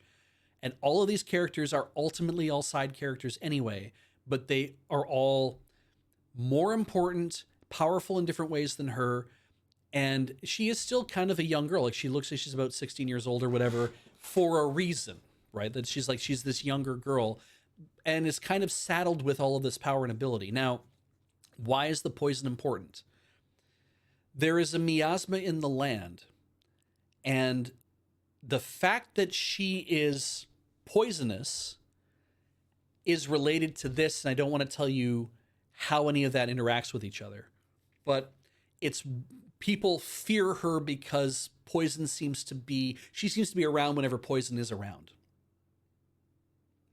That's a very cagey thing for me to say, but that's for a reason. And I like this. I like it a lot. And it drives me up the fucking wall because we won't get back to her fast enough.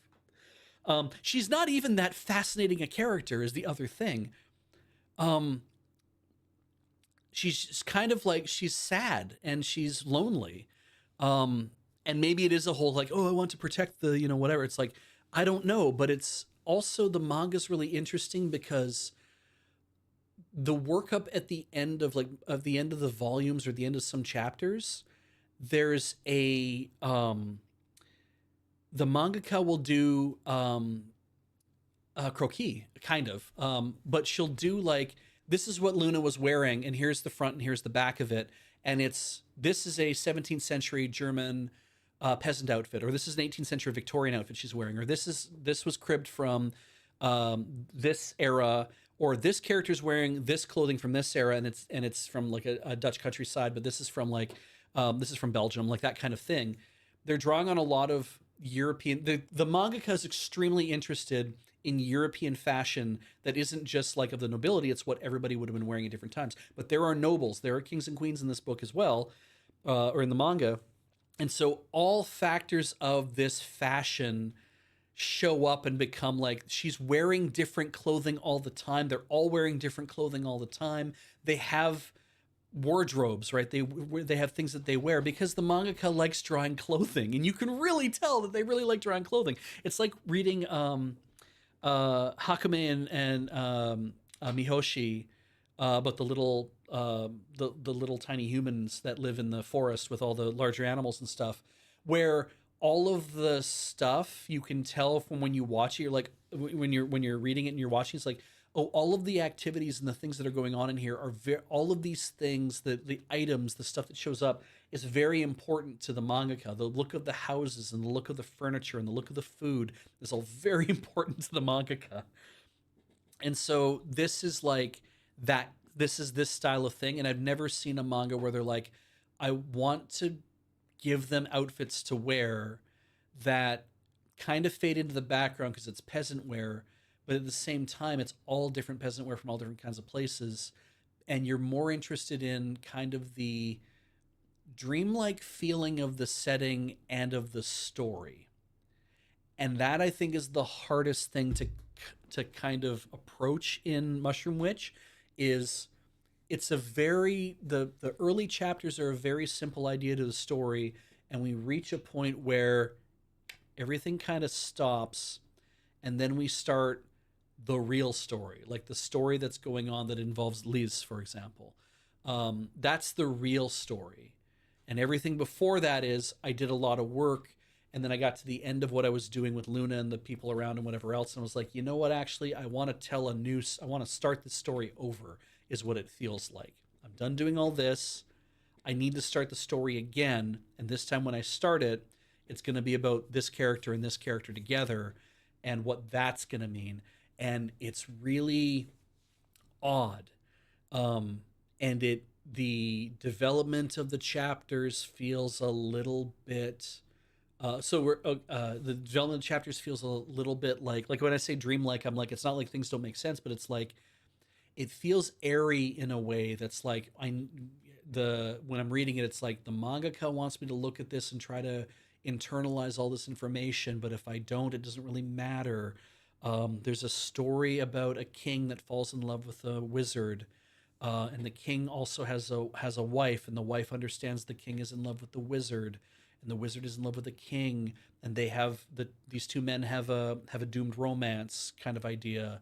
But what does that mean, and how does the queen take that, and like all that kind of stuff, and all that shit's happening. It has nothing to do with these two characters specifically, um, but it does.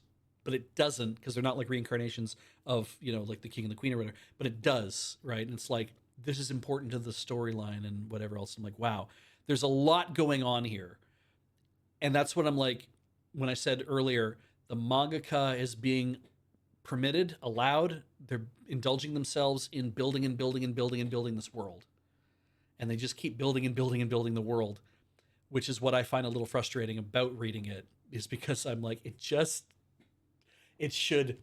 like Spy Family, right? It's like you have established this world, you've given us some things to hang our hat on.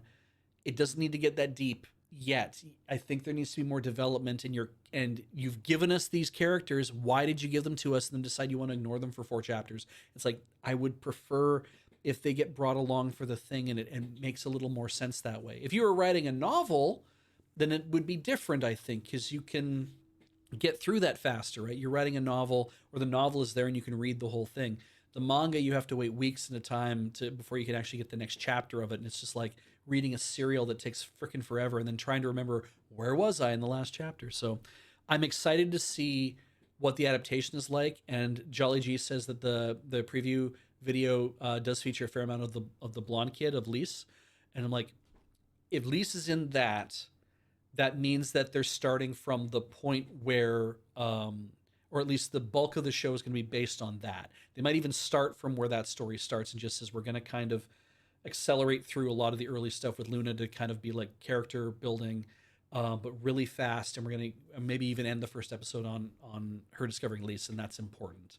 I'm like, I'm interested to see what's going to happen. I'm looking forward to seeing the adaptation of this, because I feel like maybe this will be how you are supposed to capture and attempt reading the story in the first place, as opposed to how the manga was written, which is, I have a thing I'm doing, stop, start again. Let's actually make this. So we'll see what happens.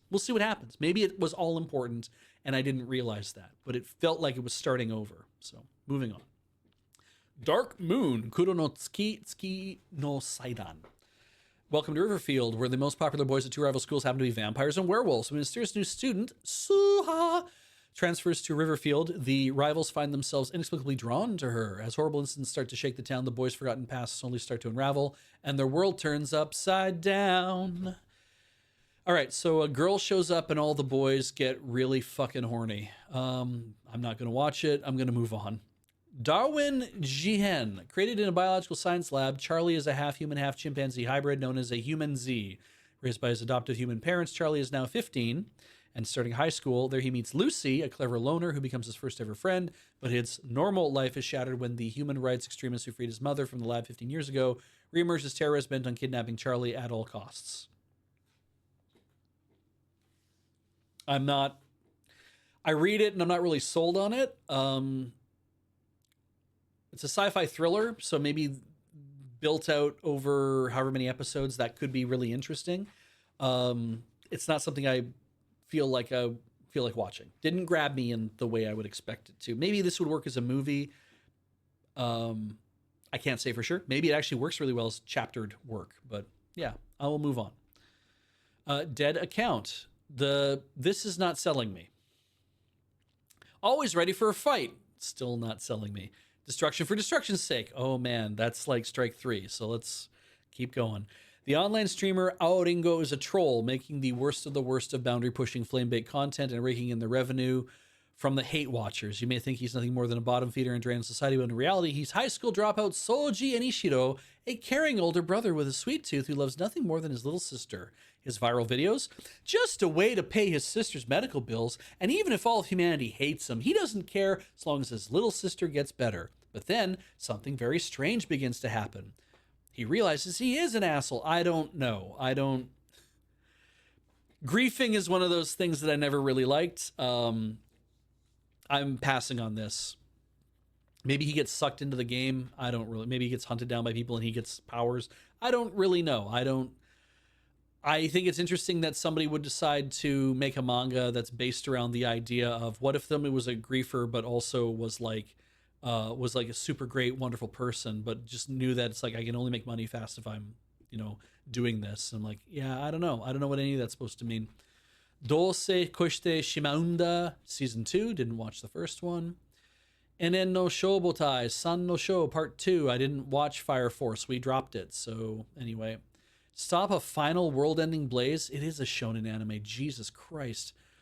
Eris no Seihai. It's marked as question mark because I don't know yet. Light novel bait. Betrayed by her fiance's lover and sentenced to public execution. Constance Grail. This is Eris's the Holy Grail of Eris. Constant Grail, a plain Viscount's daughter known for her honesty, faces death until a mysterious voice offers salvation.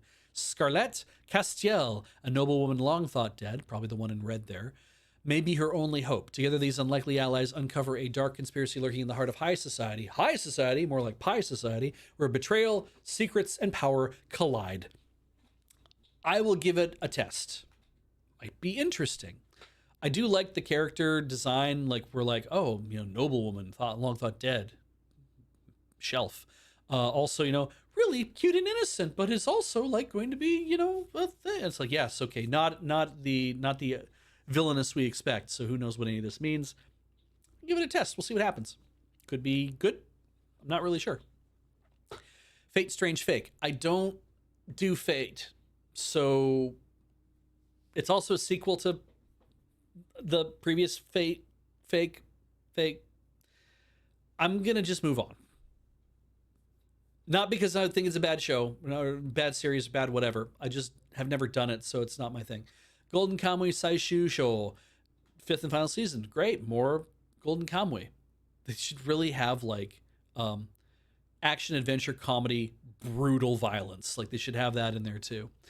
Gomon Baitokun no Nichijo. In a society where torture is legal and big business, Spiritus dominates the industry with skill, style, and surprisingly cheerful teamwork. Part-time Seto, Shiu, Mikke, and Hugh tackle client sessions, office shenanigans, and even the occasional in-house assassin, all with a smile. Life at Spiritus proves that even in the world of pain, work can still be surprisingly fun. If this was more of like BDSM-style torture, which, I mean, probably for some of the comedy it'll end up being that, but I have a feeling it's probably more of their like actual torture kind of thing. I don't really know. I'm not into it. I'm gonna skip by it. Hanazakari no Kimitachie. Japanese American track and field star Mizuki has gotten herself to transfer to high school in Japan. Japanese American track and field star Mizuki has transferred to a high school in Japan, but not just any school. To be close to her idol high jumper Izumi Sano, she's going to an all-guys high school and disguising herself as a boy. But as fate would have it, they're more than classmates. They're roommates. Now Mizuki must keep her secret in the classroom, the locker room, and her own bedroom. And her classmates and the school nurse must cope with a new transfer student who may make them question their own orientation. Come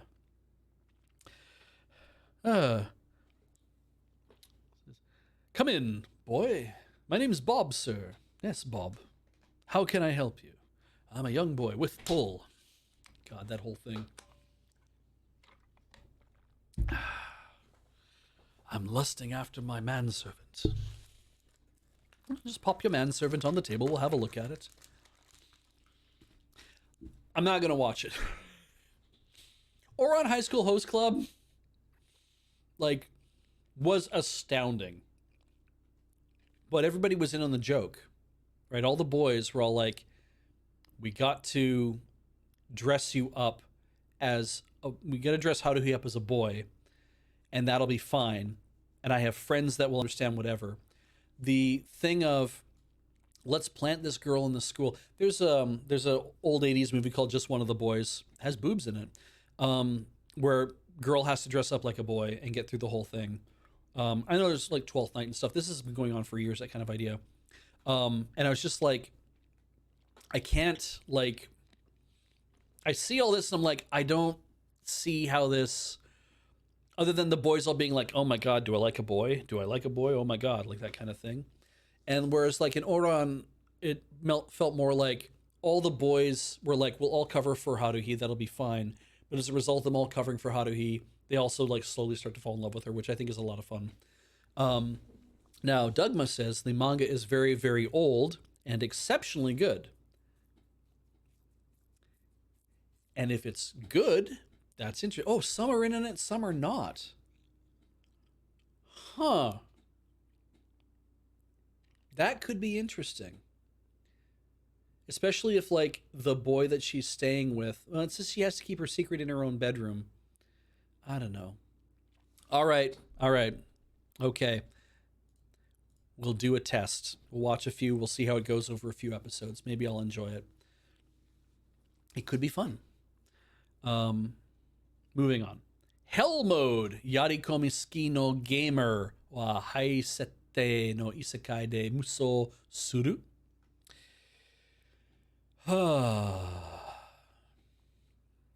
35-year-old Kenichi Yamada has spent his life playing every single MMORPG he can get his hands on. Tired of new games that cater to casual players, he leaps to the chance to try out a never-ending game with an intimidating hell mode that raises difficulty and chances to level up to impossible heights.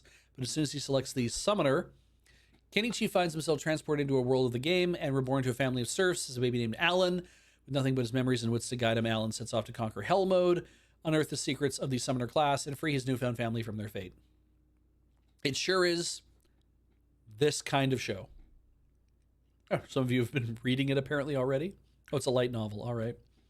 Assigned to Alan at birth. You guys are funny.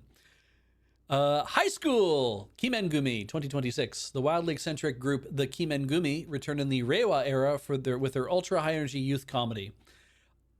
I feel like this only matters to me if I care, and I have this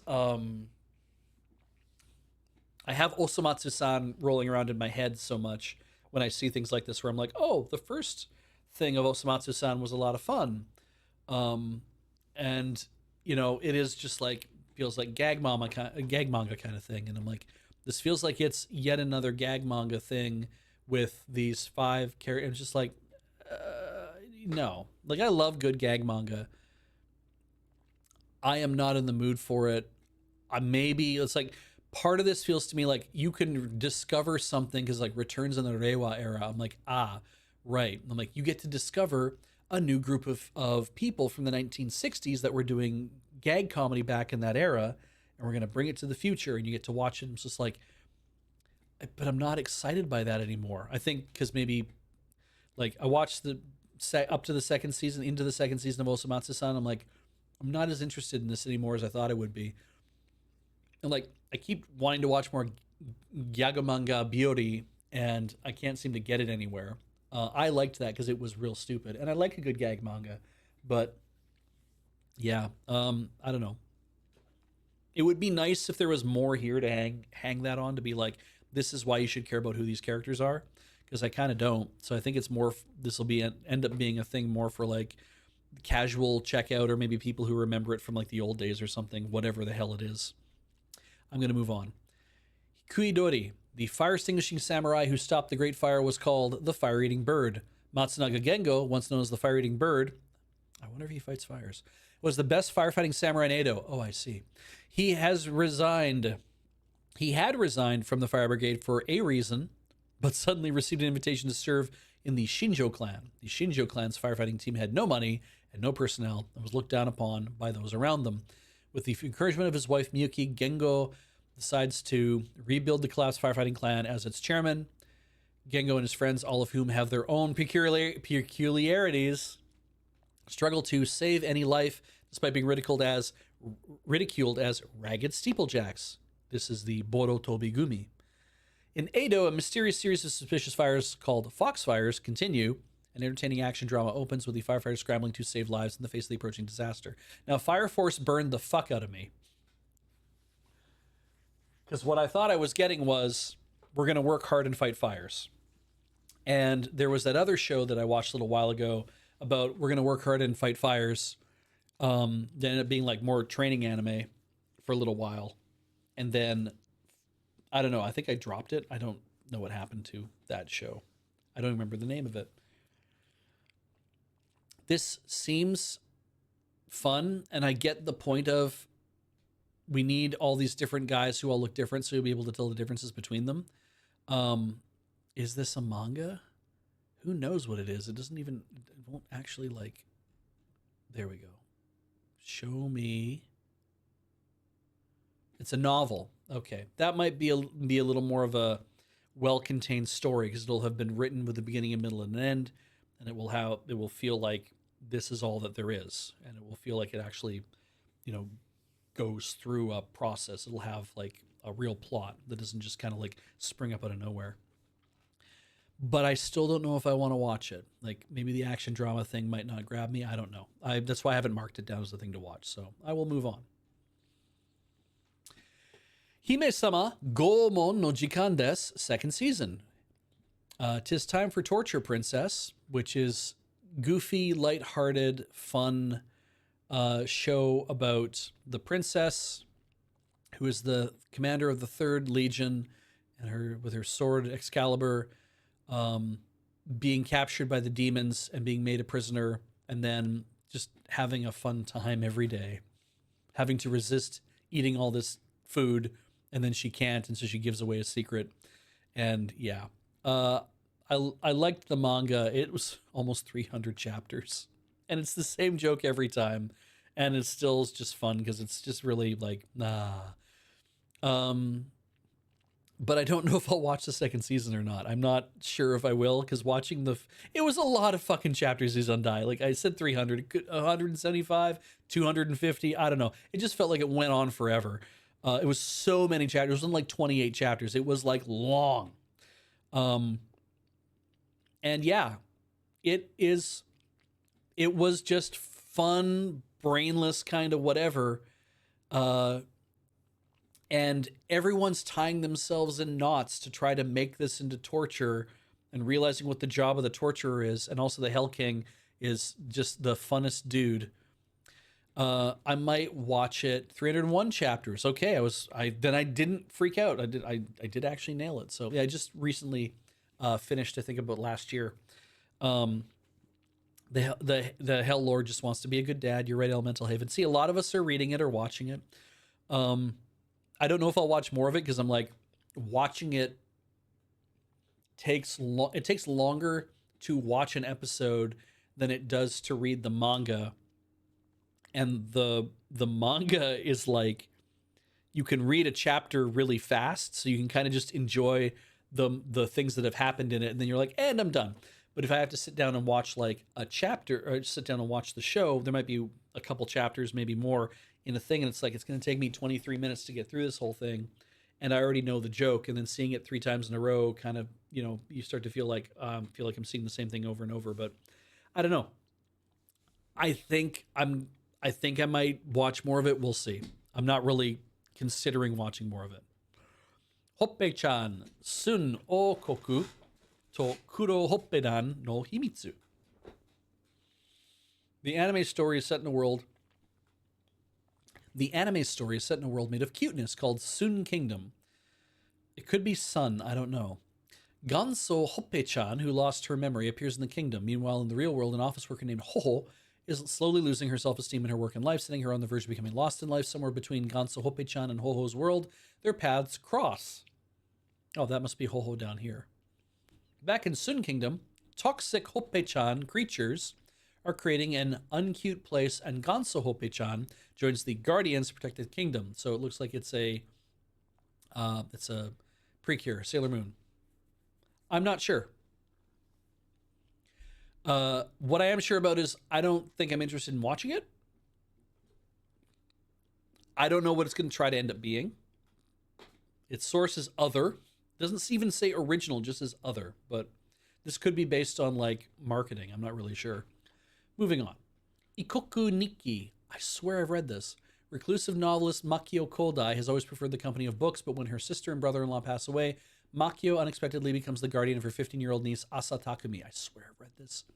As they navigate grief, clashing personalities, and the challenges living together, the two slowly open their hearts to each other, discovering warmth, understanding, and the meaning of family. I swear I've read this. Journal with Witch. Witch. Witch. Yeah. I have it marked as maybe, but I think it is a definitely. If I did read it, I remember reading as much as I did read of it and enjoyed it. So, yeah, I'm looking forward to seeing it again then, because I put maybe today because I was like, this sounds familiar. The more that I'm reading it, I'm like, oh, it is familiar, so this will be good. Isekai no Sata wa Shachiku Shidai. I think this is yaoi, folks. I'm not sure. Seiichiro Kondo, a salaryman approaching his 30s, gets caught up in a holy mating summoning ritual. He's transported to a parallel world called Romani Kingdom. Having worked day and night, he developed the mindset of a corporate slave and even demanded work in this new world, but landed him an accounting job at the Royal Accounting Department. I read all those words to say, Kondo is an accountant in this kingdom. None of the shit that happened before matters. During his hectic days rebuilding the accounting department, Seiichiro came across a nutritional tonic that wiped away any fatigue. Thanks to the tonic, Seiichiro's chronic ailments and exhaustion completely disappeared, leaving him overjoyed because he had no resistance to the world's magic.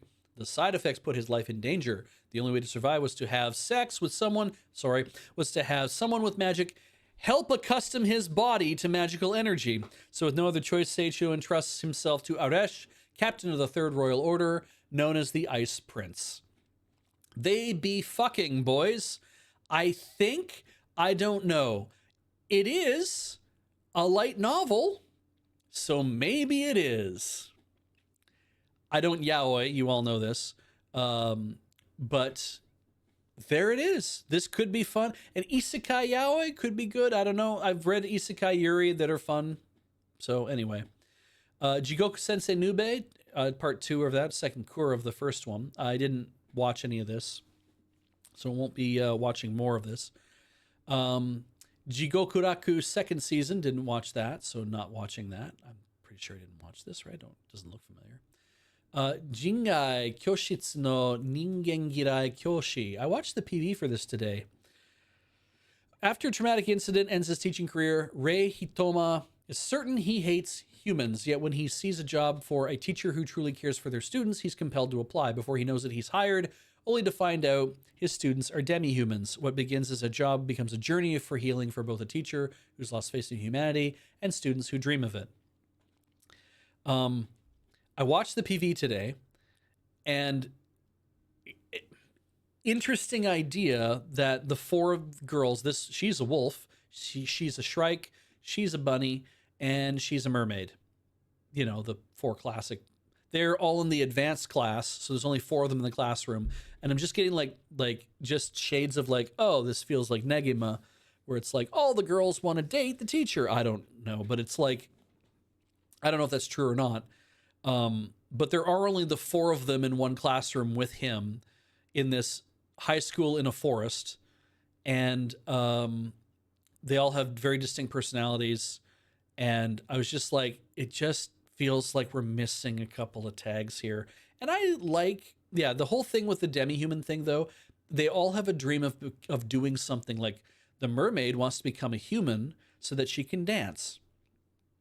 The wolf wants to become a human because she wants to stop being someone that's in between, because she's not quite wolf and she's not quite human, and so she wants to be one or the other. So she wants to become a human so she can stop being something that's in between. I'm like, okay, all interesting ideas. One of them I think wants to sing, one wants to dance, and I don't know, this one wants to fucking play guitar. I don't really know. I forget what all the things are. I thought hers is the most interesting because it's like, wow, that's a denial of who you are, a heavy denial of you being a wolf girl, that you're like, I don't want to be a wolf human. I want to be wolf, or I want to be human. I'm like, that's kind of interesting. Not enough for me to actually want to partake. So I'm like, I am skipping over it. I liked like interviews with Monster Girls because I felt like that show wanted to take a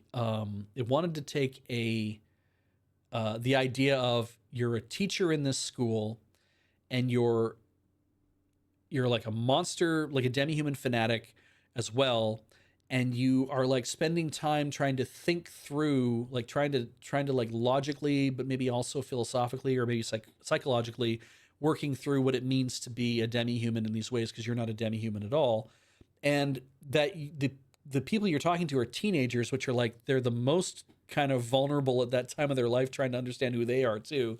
And I'm like, that's interesting because you have to, if you're responsible, you try to navigate that properly, and if you're not being responsible, then you fuck it up. And I feel like what I liked about interviews with Monster Girls is that he was kind of occasionally fucking it up, but then he was also trying to get it all back together. Now, of course, the students get sweet on him, but also he's responsible. It's like, I'm not supposed to be sweet on my students, and they have to, navigate that too. And I'm like, I kind of like those things. I wanted there to be some romance between him and the succubus teacher because that would have been really cute because I like the cute thing. I never read the rest of it, and they never, of course, made any more anime of it. So it's like, but I like the setting and I like the feeling of it where it's like the demi-humans exist in the normal world and they're comfortable being demi-humans. I've liked any of the manga that I've read where it's like demi-humans exist in the same space as regular humans, and everybody knows that there's a difference between the two, and whether there's prejudice or not, or just on the part of some people or not, or how that all translates out. I'm like I've really liked, I think everybody knows that I like Ogami Tsumiki, Her Everyday Days of Ogami Tsumiki. There's a manga right now, and I hope they make it into an anime. I really like that because it also shows that all of the demi-humans, like she has siblings. Tsumiki is a wolf girl, and she has siblings in her family. And Tsumiki has two wolf ears, and and a tail, and really big feet with like claws, like human-looking feet, except they have like claws on the end of them, kind of thing. Um, and it's clear the mangaka is very much into gigantic feet, but we don't know that. Anyway, her family, one of her younger brothers has a human ear and has a wolf ear. One of her younger siblings has like two human ears, but has the tail or whatever. It's like each one of the kids in the family, you don't just become like a, what's the cutest way to draw you thing. It's like you inherit traits and they manifest in ways that depend on whether the wolf genes make themselves more apparent or less apparent, and how that kind of comes out. And I was fascinated to see like a little kid with a human ear and a wolf ear, because I'm like, that makes it that's a thing that you don't really think about maybe early on, but then you start to later on realize this could mean something for the development of this kid, whether from a physiological point of view or from something else. And it's just like, and we're never going to know that, but it's just like, I love in the world building that we're going to kind of lay that out there. And that, I think, is where that's really interesting about exploring like what it means to be a demi-human in a lot of these things, where demi-humans and humans are like out there. This is like demi-humans only go to this school that's in the middle of a forest, and it seems to be a secret thing, and we don't want to let people know about it. And I'm like, it's very it's very like it's very like, this is a secret, we don't want anyone to know, and then we want to become humans and not let anybody know, like that kind of idea. I'm like, I like that less sometimes, like when demons have their own high schools and stuff. I was like, I want to see what happens when more people mix together and what happens there. But everybody has their own idea for how they want to make a series happen. Jujutsu Kaisen, Shimetsu Kaiju Zenpen. It's the third season of JJK. I'm not reading the thing. Sorry. You'll know if you're watching it or not. You're fine. Kaya-chan wa kuwakunai. Kaya-chan is a notorious problem child in her kindergarten, but none of the adults know her secret till Chie-sensei is put in charge and learns of Kaya-chan's hidden ability to see evil spirits and vanquish them with a punch. What will happen to this 5-year-old who gets in trouble when she's only trying to help? Comedy, horror, slice of life. Okay. Go watch the PV first. Because I would probably have just clicked on this thing and been like, oh yeah, it's kind of whatever, and I watched the PV and I was like, it's a little more freaky than what I thought it might be. Is it a manga first? It is a manga first. I tend to try to evaluate, like, if I'm reading a manga that has the horror element in it, that's like, what was that one? um, Jigoku Reina-san. What is the name of the damn thing? Um, she's an exorcist. She's got blonde hair. She's a delinquent looking girl, and she when the dark spirits show up or whatever, her solution is to beat the absolute hell out of them until they leave, and she's very good at it. She's a great exorcist in that way. And that manga is very funny. And then as the manga goes on, the horror elements start to be drawn extremely. Exorcist Reina, I guess, is what I'm thinking of. Thank you, Tiber. Um, the horror elements start to be like really more we're gonna kind of really make them quite scary to look at when you're reading your manga in bed and you flip the page and you're like and you're just like scary thing all of a sudden in front of your face. I'm like, I don't like that very much. I'm not good with that kind of thing. um Still a good series, and I finished the whole series, and I'm like, this might kind of fit in that category too, but I don't know how I feel about the horror stuff either. So I watched the PV and I was like, I don't know if it's going to be quite my jam. You might enjoy it though, because I mean, still comedy and still slice of life, and you've got horror. Oh, Tide Hollow Cat brought up I See You, Aizawa-san. Yay! That's really good, and also has some kind of distressing pages in it. It has some distressing horror moments in it as well that are still trying to keep it as a comedy manga. It's very good. Yeah, I See You, Aizawa-san would be kind of fun to have an anime adaptation, I think, too. But yeah, anyway, but we're talking about this, and I will talk about this. So I'm not going to watch it, I don't think. I leave it to everybody else to enjoy it as well. However, this got me excited because I did not realize. Kirei ni shite moraemasu ka? Shite moraemasu ka? They're calling it wash the something wash the something away. I can't remember. Wash it all away. Thank you. I'm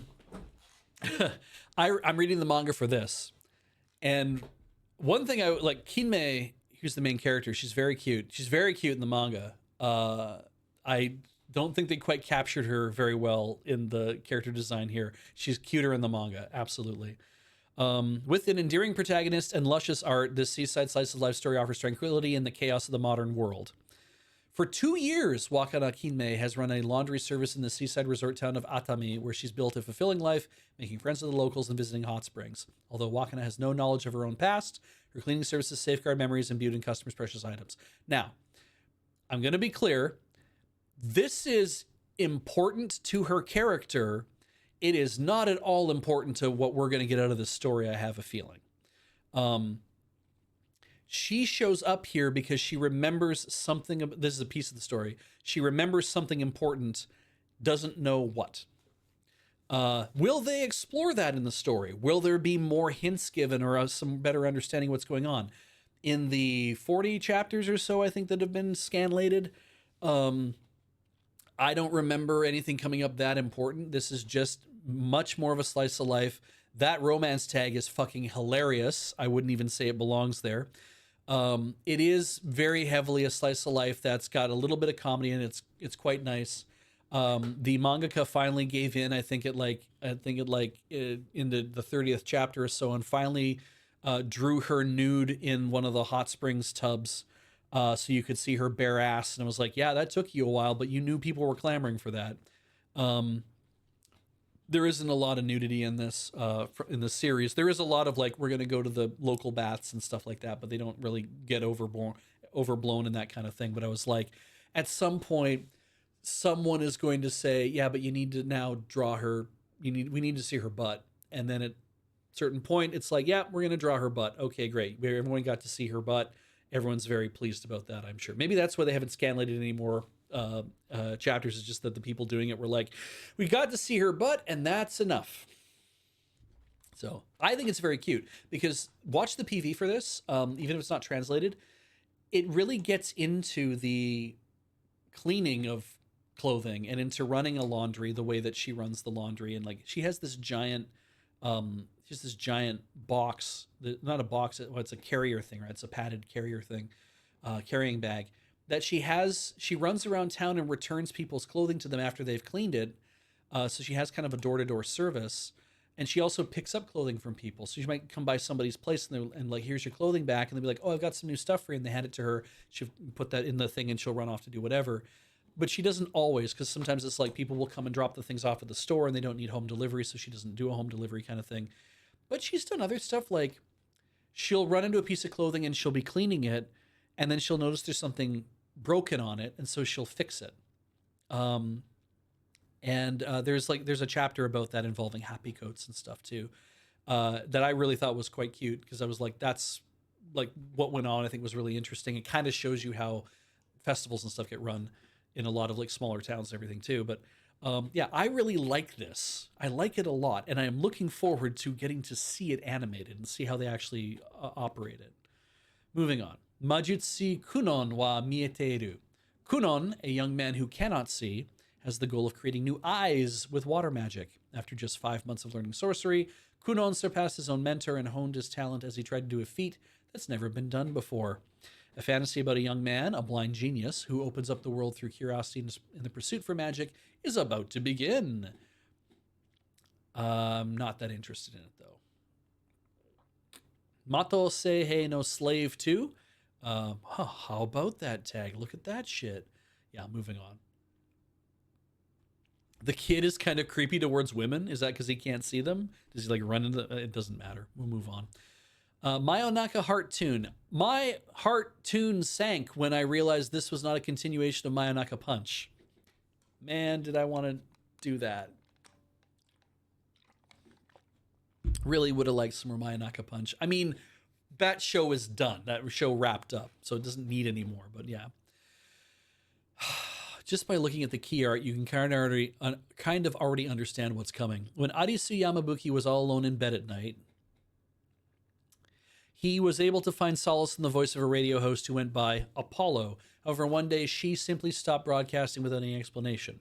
Years then passed, and Arisu is now a second-year high schooler. He makes it his mission to search for Apollo, as there is something he wants to tell her. He doesn't know what she looks like or even what her real name is, but he manages to get some leads on her in his high school broadcasting club.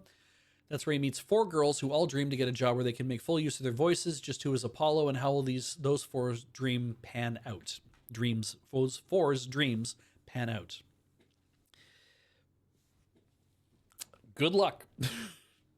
I don't know. Not really my thing. Feels like we're setting up the idea of, I'm looking for this girl who was a radio host back when I was really young, because years then passed, and second-year high schooler and local club, and it's like, oh, so when I was listening to you in like elementary school, it must have been one of the 4 of you. I don't. Not. It's fine. It can be whatever it's going to be. Comedy, romance, go nuts. Probably could be fun. Can't say.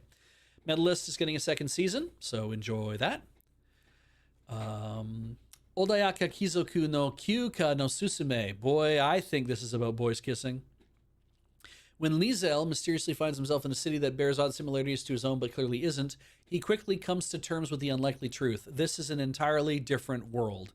Even so, laid-back Liesel isn't the type to panic. He immediately sets out to learn more about the strange place, and to help him do so, he hires a seasoned adventurer named Gilles, that is how it's in the thing, as his tour guide and protector. Until he's able to find a way home, Liesel figures this is a perfect opportunity to explore a new way of life, adventuring as part of a guild. After all, he's sure he'll go home eventually. Might as well enjoy the otherworldly vacation for now.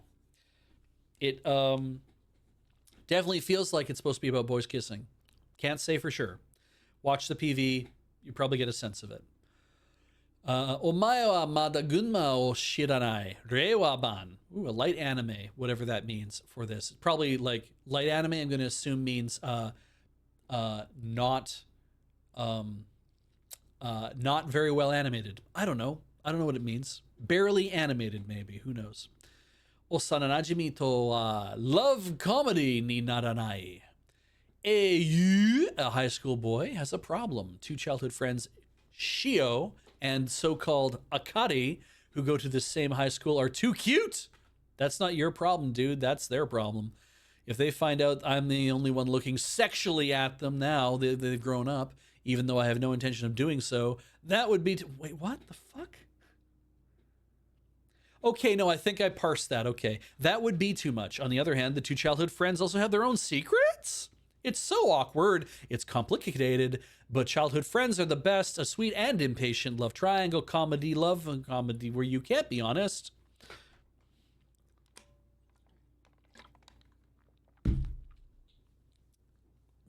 From the people who brought you Astro Boy, it's whatever the fuck this is. I'm not. I think, God, it really feels to me like this is a thing that we can make, so we got to continue making these. Have at her. This somebody's shit. I hope they enjoy it. Seihantai na Kimi to Boku. I swear I've read this too, but it was a while ago. Suzuki's a high school girl in love, but the guy she's fallen for is nothing like her. This is you and I are polar opposites. While she's cheerful, outgoing, and always trying to fit in, her classmate Yusuke Tani is stoic, quiet, and doesn't seem to care what people think of him. Will Suzuki be able to overcome her anxieties and ask him out, or will she discover that opposites really don't attract? It's actually pretty cute. It's pretty cute. And if you watch the PV, you will realize that everybody pictured here, they all have names in the PV. Despite this supposedly being a two-person romance, all of them are given their names in the PV and all have things to say, and all have activities. And Travelogue, if you like the expressions in the art, watch the PV. It is not at all always like this. The production studio had some fun, which I think is great. So yeah, I'm gonna watch this. I hope I can drag Heather into watching it too. I think it'll be a blast. Shibo Yugi de Meshi o Ku. Yuki wakes up to find herself wearing a maid's uniform in a strange manner. Like it's like backwards. After wandering into the dining room, she comes across 5 other girls, each in the exact same outfit. Soon, the girls learn that the manor is brimming with lethal weapons. Donald Glover, Danny Glover, and an array of deadly traps, and that they can only escape by playing the most gruesome of games, cribbage. As the terrifying truth sets in, each girl's face goes pale except Yuki's. Why? Because this isn't her first go-around. That's right. Yuki is a professional death game player who lives off the prize money she collects from winning brutal killing competitions, and she's not about to let this chance pass her by. So, that action drama mystery. Maids in large outfits killing each other. Hell fucking yes. Frieren continues.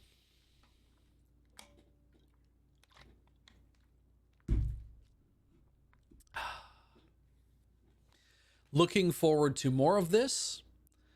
I hope it is as well executed as the first bits we watched. If you have not seen Frieren, I beg you to give 4 episodes a try. It's long enough that 4 episodes is a not a huge chunk, but is a reasonable chunk. Watch this show. I would say watch this show. Watch Apothecary Diaries. There's not a lot of shows out there where I'm like, you need to watch this because it's good. Spy Family is a good show as well. Like all that kind of stuff. People name these things as classics for reasons. My congratulations to the mangaka who invent these things, or the writers who invent these things for their novels. They are wonderful. Watch Frieren. Tensei shitara dragon no tamago datta. So dragon's egg something or other.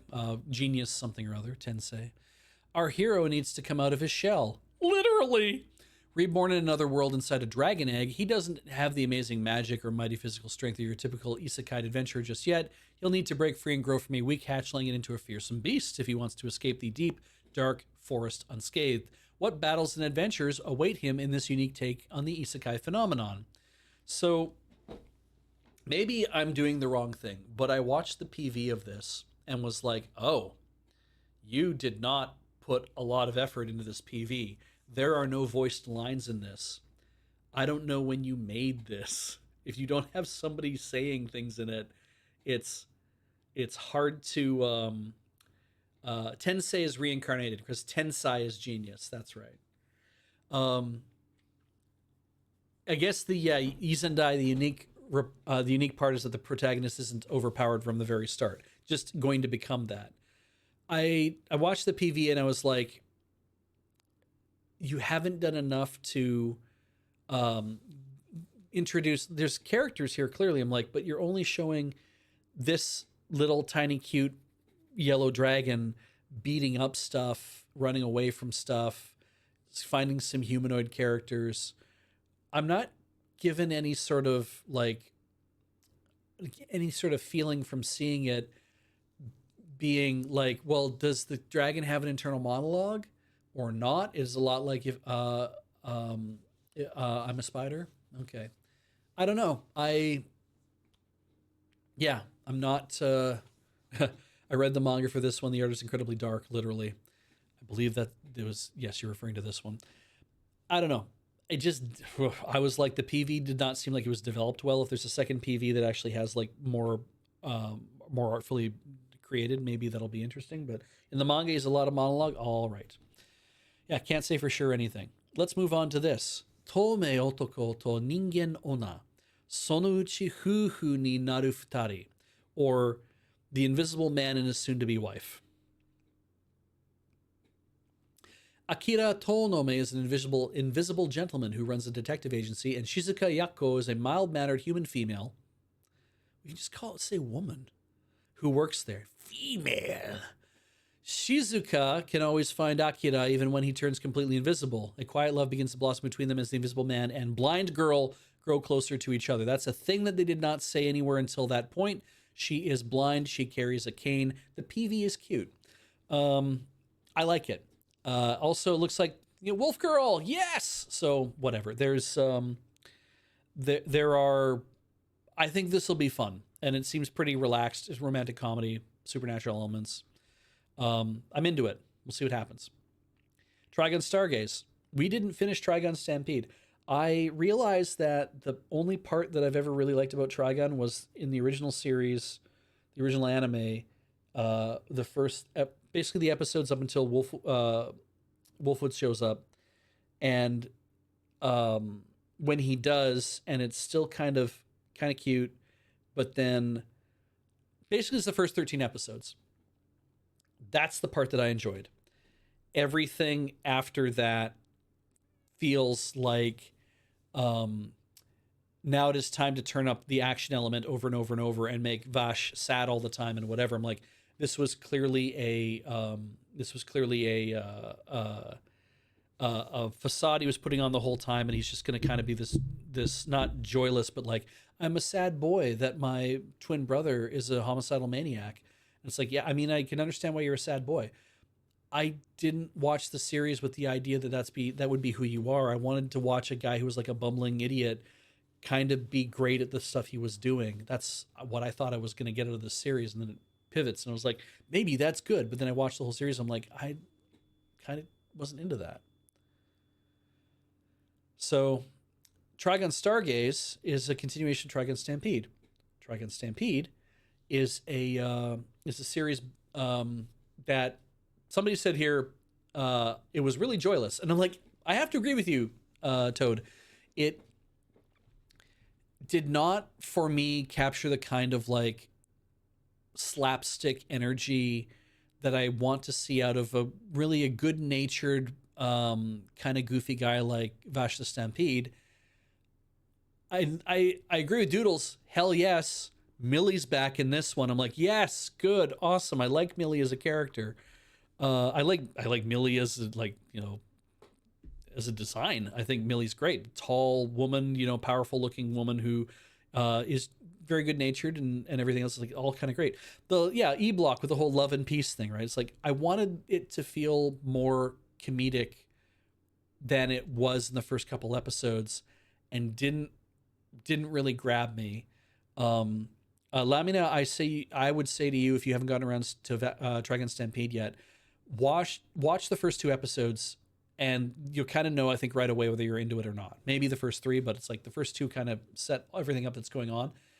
And the thing I liked about Trigun Stampede is that it felt like from the get-go, we're going to give you the dichotomy of Vash that we didn't get right away in the original. That's like, we're going to give you the two sides of this right away.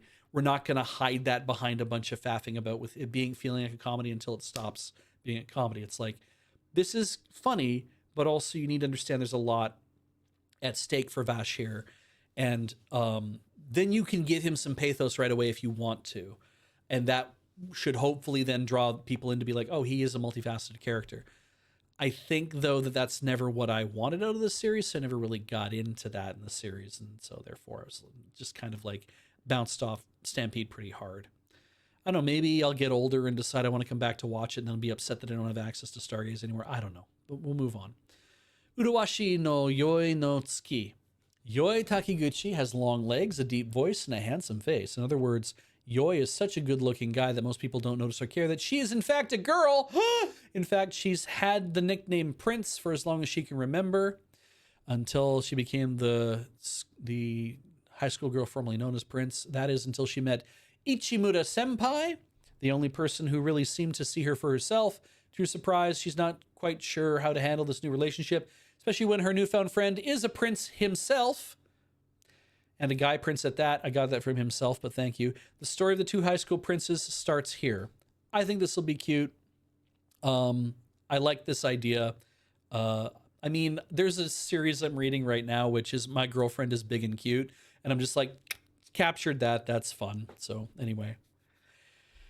Yeah, I'm into this. Hopefully. Maybe it'll suck. I don't know. But slice of life romance, we'll see how it goes. Vigilante, Boku no Hero Academia, legal second season. Didn't watch the first one. Watashi ga koibito ni nareru wake nai jan. Muri muri? Muri ja nakata? Next, Shine. Or rather, this is the continuation of that. I want to be your love. Don't want to be your lover. JK, unless. I bounced off this. I was reading the manga at a certain point and then fell off of it because I kept losing the plot line or whatever. It was never really getting posted that often. I don't think I'm going to watch this. But as Rock Pusher says, I'll watch it to finish out the story. Yes. Makes sense, right? So yeah, anime first premiered in theaters across Japan on November 21st. So it will be split into 5 parts on TV. So there you go, folks. That is a way to... That's not at all what I wanted to do there. That is a way to enjoy this. Did it? Literally, just thank you. Yoro Shinden, Samurai Troopers. Good job, Sunrise. This is very Saint Seiya looking kind of something or other. Yusha Kei Shosu, Chobatsu Yusha 9004, Tai, Keimu Kiroku. Hero is the worst punishment in the world. For those convicted of heinous crimes, they are sentenced to become a hero and forced to enter the mandatory military service in the war against the demon lords. I love this already from a concept. These convicts are not even allowed to die. If killed, they will be resurrected to fight another day. Hero Xylo Forbarts, former head of the Order of the Holy Knights, leads a penal unit of deplorables fighting on the front lines. It is in these direst of circumstances that he meets Teorita, one of the world's the strongest weapons. When every last enemy has been defeated, you are to shower me with praise and pat my head. In order to survive and take revenge on those who wronged him, he makes a pact with the goddess and launches headfirst into a maelstrom of war and intrigue. It's supposed to come out in October. It did not. Here we are. It's the war aspect that I don't think that I'm going to enjoy because I feel like it's just like the fighting and violence stuff is, I get a little tired of that. It does say action, comedy, drama, fantasy. I love the premise of you get named to be a hero. Hey, we've made you a hero. And everyone's like, no. And you get sent to fight in this war that you don't want to go fight in. And you're not even allowed to die. So you get brought back to life so they can send you out to fight some more. I'm like, interesting idea. Definitely not at all indicative of things that are going on right now in our world. I'm not going to watch it. Not feeling a lot of war stuff. Yusha no Kuzu, another hero thing. In an alternate 21st century, rich mafia members can turn into demon kings through increasingly popular ether enhancement surgery. They inject shit into their neck. and the bounty hunters called Braves are the ones called upon to take them down. Yashido only wants these simple pleasures in life: pizza, beer, and card games. When three young Braves offer him a majestic sum to be their private tutor, he agrees solely for the money, but is it worth what he's getting himself into? I don't know. I started watching the PV because I'm like, this could be interesting. And as I was watching it, I just kind of like, I got about halfway through it when they started introducing the girls. I was like, this could be interesting. Because this looks like our Yashido here, and this looks like the three Braves.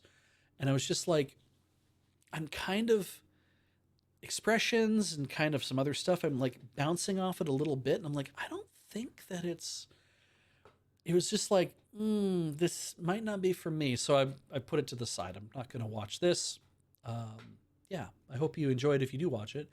And there's the other, so three with Yusha here. And then the third Yusha party, hero party, ni kawaii ko ga ita no de kokuhaku shitemata. There was a cute girl in the hero's party, so I tried confessing to her, or I immediately confessed to her, or whatever.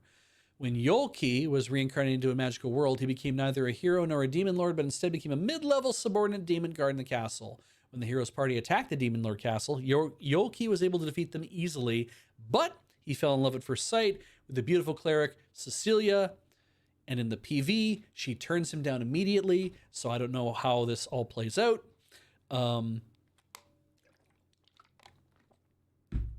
PV makes it look very cute, but also I kind of just didn't care. So I'm not going to watch this one. I hope you enjoy it. It looks like it's not going to be like, when I see this also kind of briefly, I'm like, Konosuba is going to be like that kind of thing. And like, it just seems like he disguises that he's a demon. Somehow his wings disappear or some shit.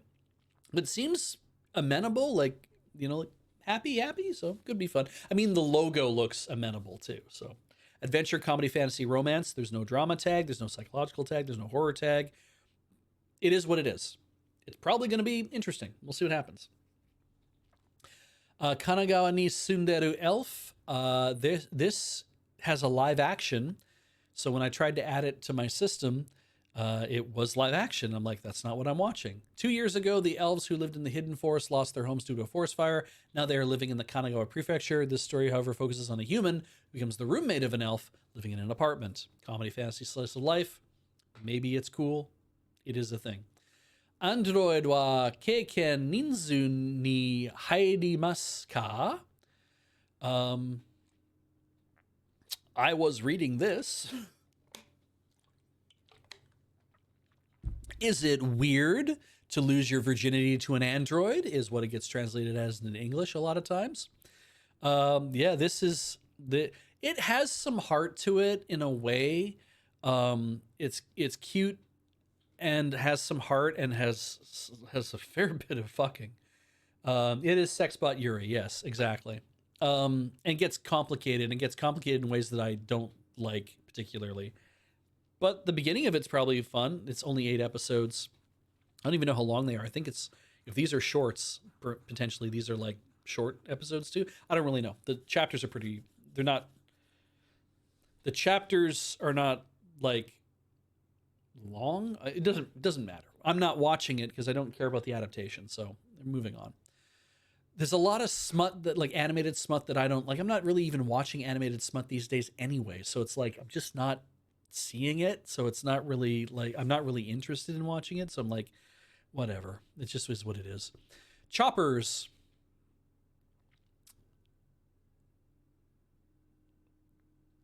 Great.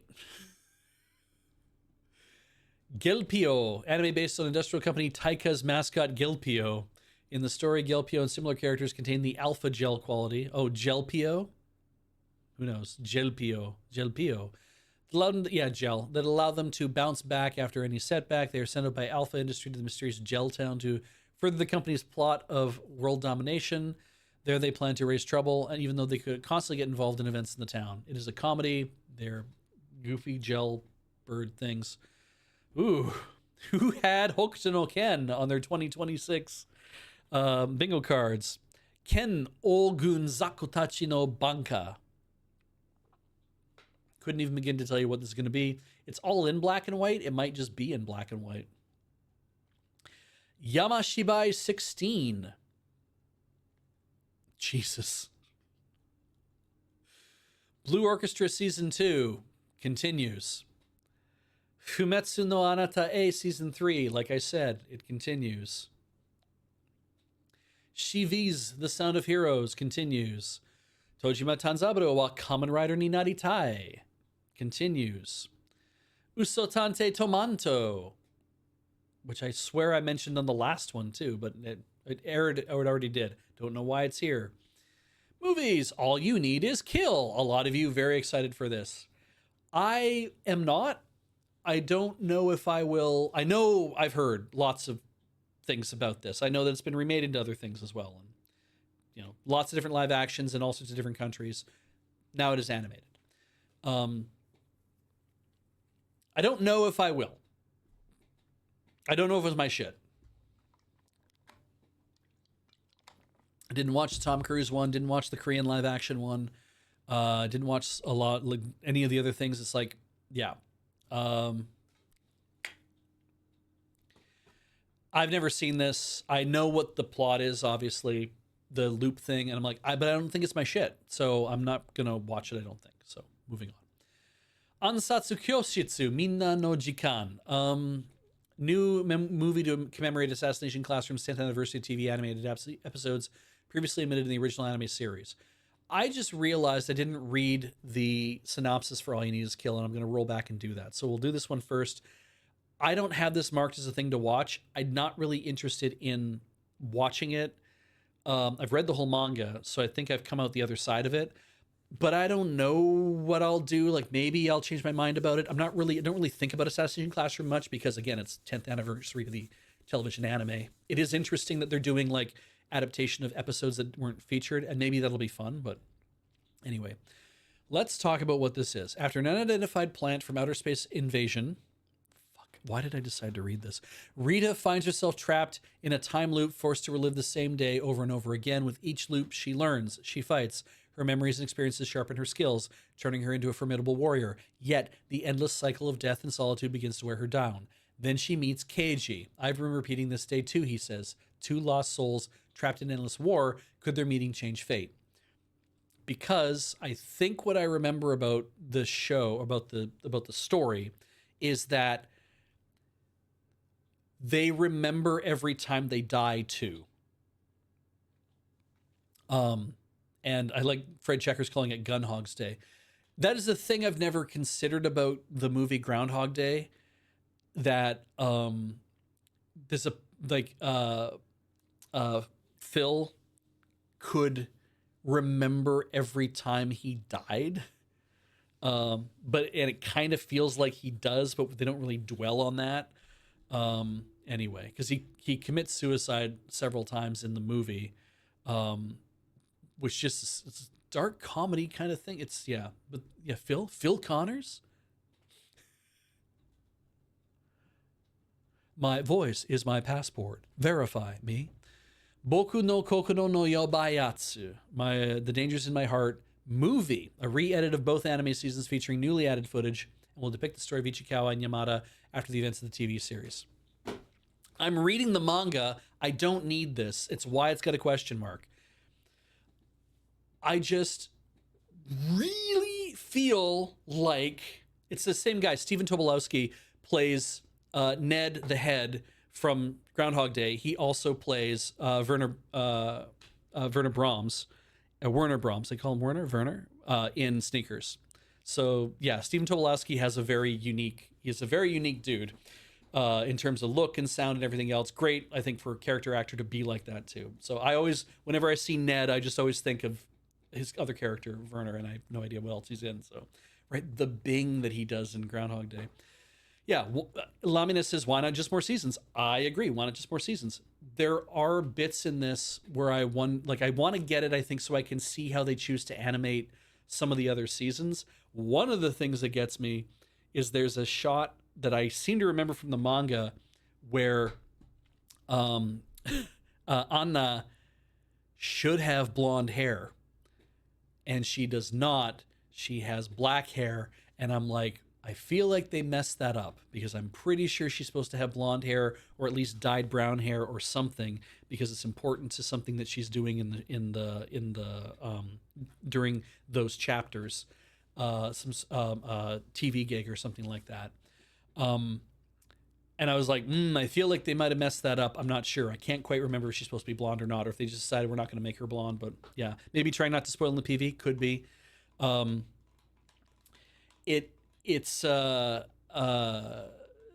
anyway, I mean, it would probably also be really distracting, I think, if you had all of a sudden she shows up with blonde hair for no reason. Be like, what the fuck is that about? If you didn't know, right? If you didn't know what's going on. I like this series a lot. I think that you might give it a bad rap if you're like, oh, this series is clearly about the premise. It's like, it is not about the premise. The premise is how we get the thing rolling, so you can realize that there's actually this is a romantic comedy with a completely dumb fucking premise to get the ball rolling, and you have to get beyond that, which sucks because it can turn off a lot of people right away. I want to see what the extra footage is, but all I think of is Macross Plus the movie, where they're like, so what did we do? We added 3 minutes of extra footage to this edited down set of 4 OVAs, and part of that is titties, and that's it. And it's just like, what was the point of making this movie and adding footage that was just titties?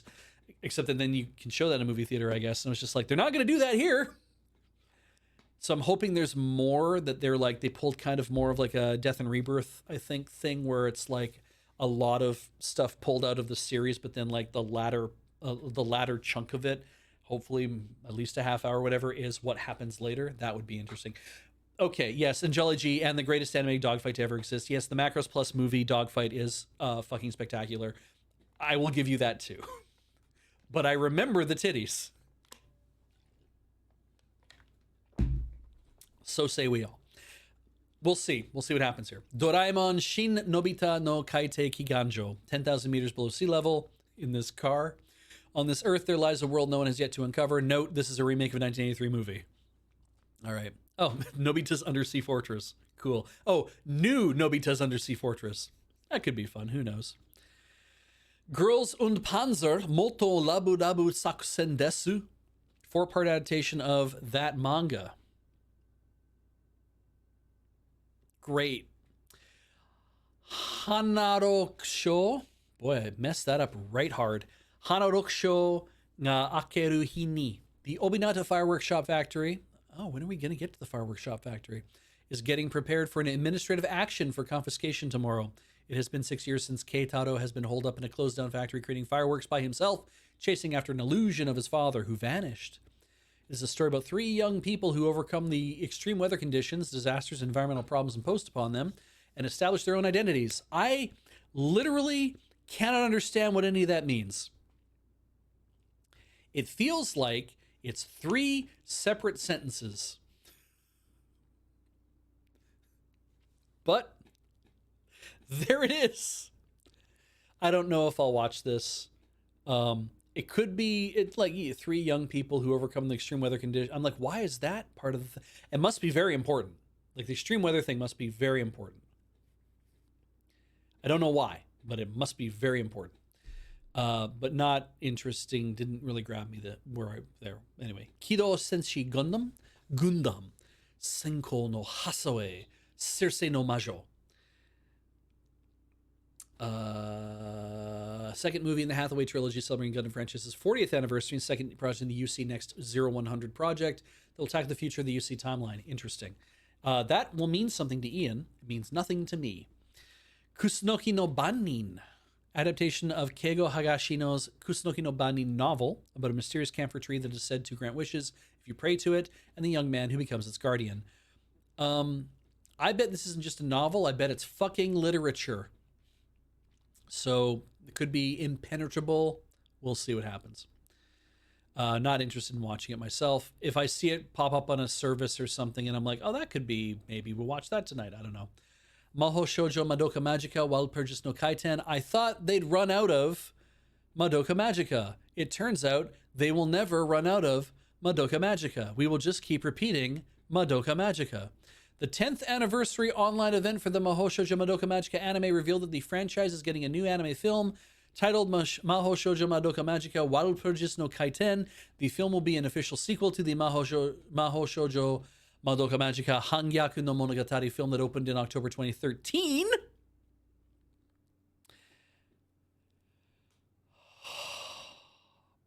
I want you to do the math on that.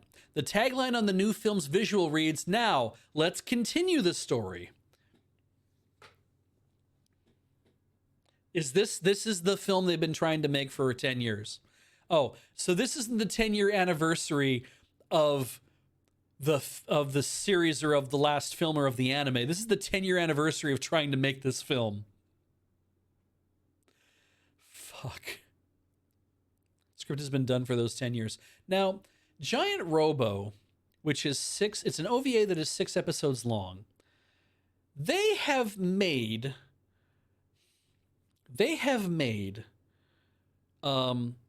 5 OVAs. And then like years passed before they could make the 6th OVA and finish the series. And I mean years passed before they made the 6th OVA to finish. And you can see it because when you watch the whole series very close to each other, you can see the difference in the animation quality between the 5th and the 6th episode. It feels very different. Like it's either that, oh, we put way more money into it now, or we had more people in this now, or it was just like, or the techniques improved or something changed over time. And it's definitely worth it to watch all 6 of Giant Robo. Is a very fun series, I think. You have to kind of take it as it is. Giant Robo is kind of an amalgamation of a whole bunch of stuff. Characters I think that were used in other series and stuff as well, but it's an amalgamation of stuff. Love Giant Robo. I have the DVD set that has the black the eye, the eye of whatever. What the hell is it called again? Oh, I can't believe I can't remember this. The Shizuno Drive and the eye of the doctor. I forget his name. It doesn't matter. It will matter in a second because someone's about to say it. I get so sick of seeing Madoka Magica show up and stuff. All the time. Like I get sick of it in a way that in the Yuri Manga Discord, seeing people talk about Ruby. I get sick of seeing that. And I get sick of seeing people talk about Madoka Magica because I'm just like, this was done, like this finished, and everyone like drags it up because it's all like new. We want a new thing. We want more of this. We want new whatever, right? I don't get mad about it like the way I see Utena when that gets talked about, right? Where I'm like, that's finished. That's done. That's its thing.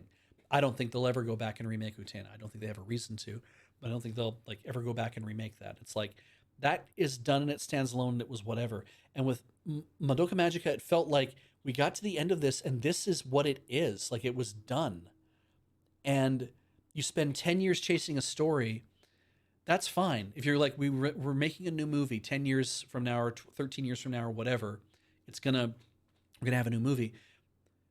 But the fact that it felt like every year for the last however many years, there's always a new Madoka Magica thing.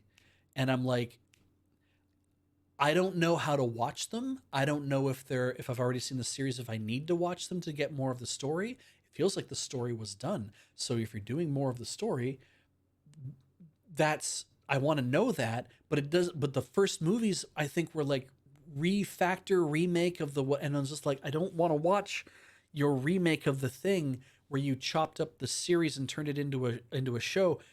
The Utena movie at least was like, oh, it's a retelling of the story. And you're like, is it? And you look and you're like, there's no way this is a retelling of the story. You realize, oh, it's an abstraction. It's impressionistic or whatever you want to call it. It's the same story, but it's an impressionistic version of what that story looks like. If you were to look through it through a completely different lens from a completely different madman, this is what it would look like. And I don't know. I'm like, yeah, Madoka Magica, I don't know if any of that is true of it or not, and it's hard to tell. And I watched the thing and it was fine and it was over and I didn't want to watch anymore because I'm like, I think it got everything out it needed to, but There are people out there who are like, no, but I need to have more. I want to have more. It's like, well, yeah, I mean, Star Wars exists. Meikyu no Shiori. One day, Shiori Maezawa, an ordinary high school girl, cracked her smartphone while falling down a staircase with toast in her mouth. As she wakes up, she finds herself in a deserted parallel world that looks like Yokohama. When she looks at her smartphone, she finds a photo of herself that she doesn't remember posting on social media. What's the source of this mysterious post? Will she be able to escape this strange smartphone labyrinth? Oh, that kind of is a giveaway. Like, I wouldn't have written that in the description, but I guess it kind of also makes you think about what's going on. It is a movie. I like the fact that she's wearing shorts under the skirt. That's cute. I think that's funny. It's a sci-fi horror film. Doesn't seem like it is. That is what it is. I'm not going to watch it. Paris ni saku étoile. I want to blossom in this city. The story follows two Japanese girls who never give up in reaching for étoile, stars, during the difficult times at the start of the 20th century. Fujiko, who dreams of becoming a painter, and Chizuru, who is drawn to the world of ballet, meet by chance in Yokohama. Then, as if guided by fate, they meet again in Paris and work hard to follow their dreams together. Start of the 20th century. So think about what that might be like and what's going on at that time in France. Anyway, it is what it is. Arvo animation. So, Australian. I've decided I don't think I'm going to watch it. If it shows up in a service and I recognize it, maybe I will. We'll see. Shin Gintama movie, Yoshiwara Daenjo, movie remake of the Yoshiwara Enjo arc. I'm not going to bother reading this because it's so deep into the series. I liked the Yoshiwara Enjo arc. I liked it because I liked a few of the characters that we meet for the first time in the Yoshiwara arc. Watch the PV. If you like Gintama, watch the PV. It looks very interesting. The Gintama Multiverse Festival. Great. It was interesting. The arc I felt also went on for a little longer than I expected it would. I like Gintama. Maybe what I'll do someday is just get all the movies and be like, I'll just watch the movies and I'll get everything. Which isn't really what I want, because sometimes the filler episodes, like the ones where the guys all try to go to the bathroom together and get stuck in the bathroom somehow, I'm like, that's a fun episode. That's a really stupid premise. I like those things too. Tensei Shitara Slime Datta Ken Sokai no Namida Hen. Second movie in that series. Is it okay to rub against slimes in a dungeon? I have no fucking clue. After concluding the opening ceremony of the Demon Kingdom Federation Tempest, Rimuru and his companions are invited by the Celestial Emperor Hermesia of the Great Elven Nation, the Magi Dynasty Salian, to visit her private resort island. As the group enjoys their brief vacation, a mysterious woman named Yuta appears. A new incident unfolds against the backdrop of the boundless azure sea. Note, relations are provisional and subject to change. More slimes for the slime lovers. Have at her, folks. Well, Beastars Final Season Part 2. I've read all the manga. I did not watch the Beastars Final Season Part 1. I don't know if I will. Having read all the manga, I feel like I've gotten everything I wanted to Beastars. It was fun to watch the first season, to see it all comes out.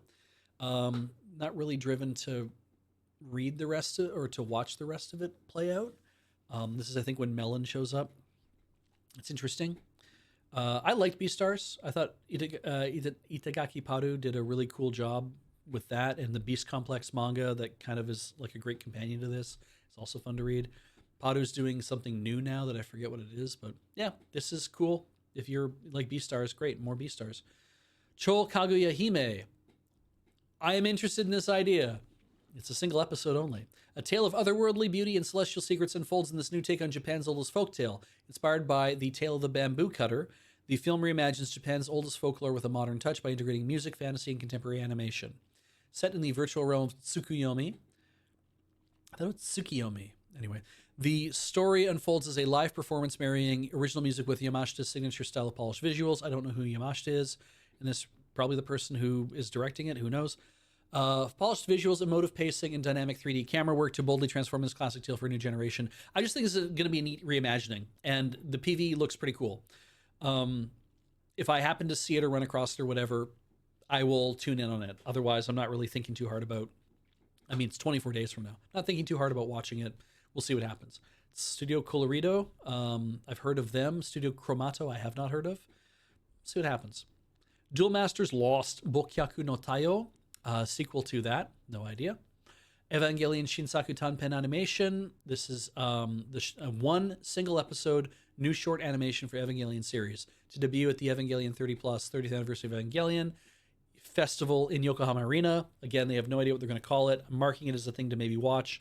It's a short animation. I'm going to guess between 5 and 10 minutes. Yeah.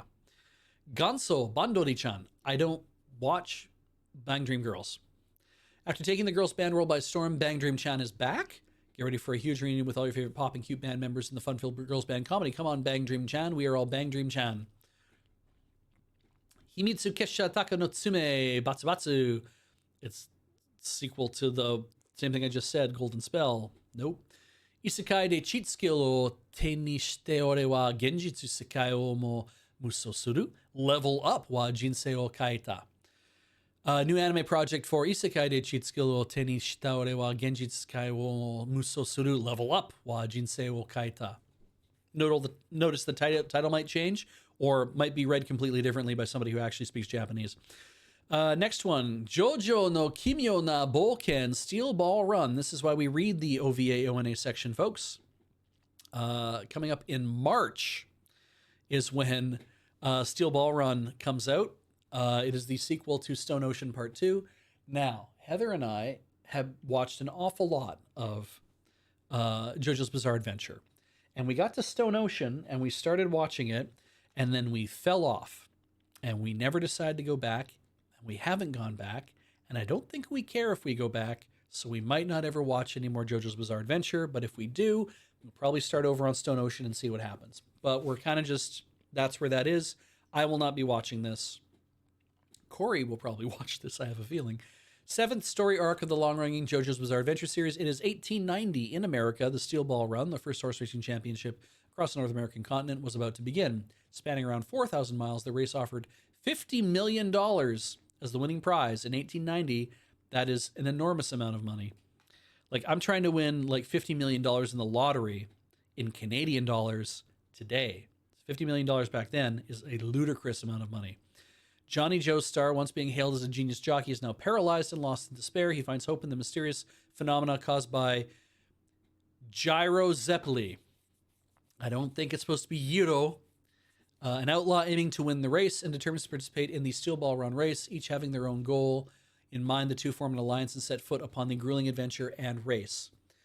So, yeah. As Tide Hollowcat points out, this takes place in 1890. Which predates almost all the JoJo content, I think, except for Phantom Blood. I'm not sure, but definitely the second, the second series, Battle Tendency.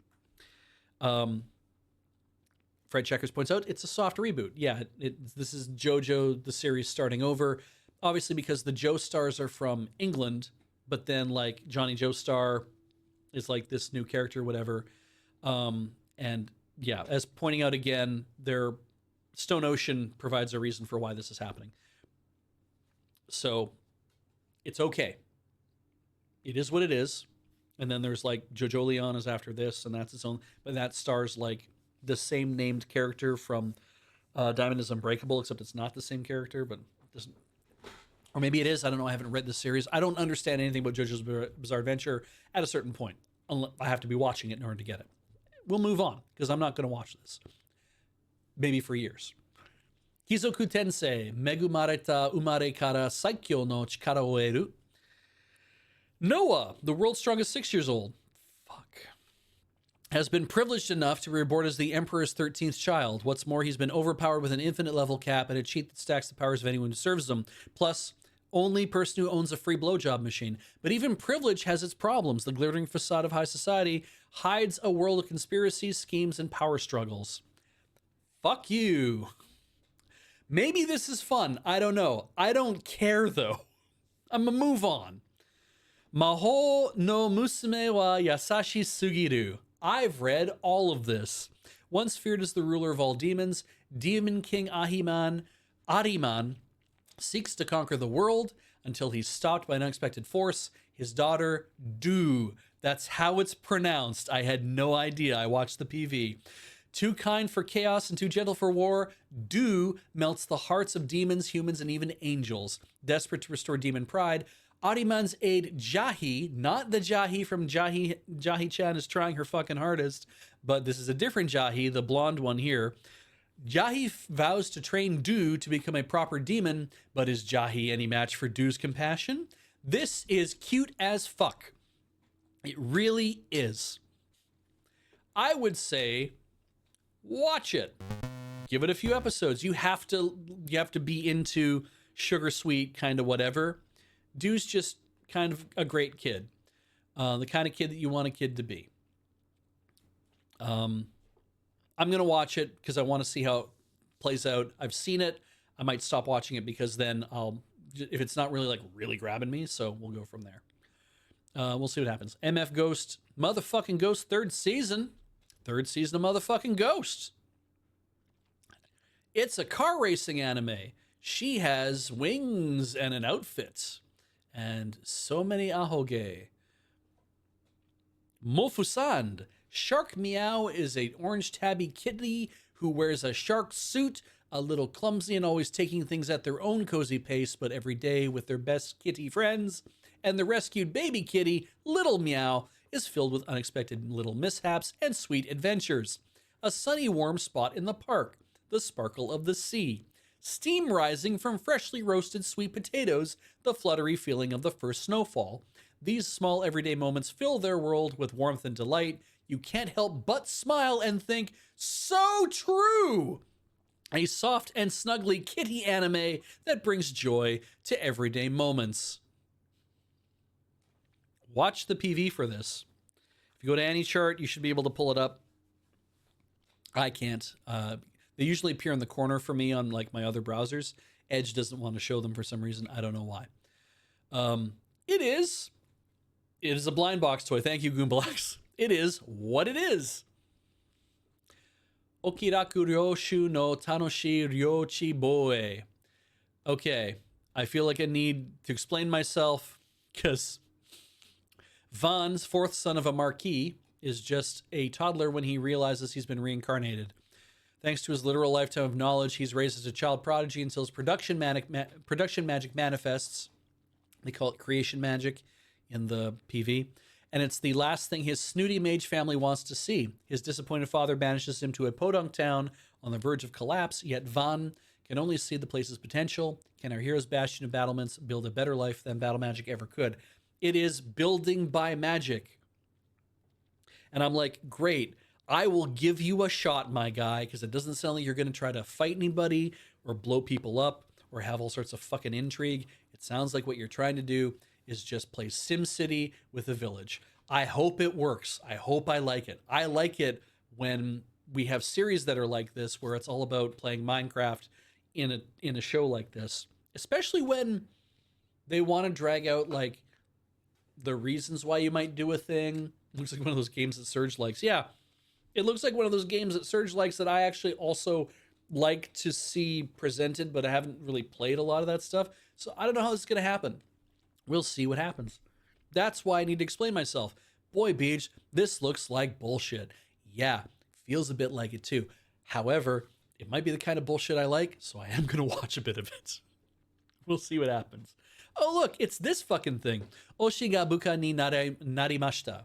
Sayaka Tsuneda, age 29, works in an advertising agency when one day a suit-wearing angel, not really, descends before her very own eyes. The idol that gave her life worth meaning is now her co-worker, and she's in charge of his training. Is this a dream? Sayaka struggles to handle her own feelings as the two of them grow closer and closer. How will this awkward fangirl's love story end? Watch the PV.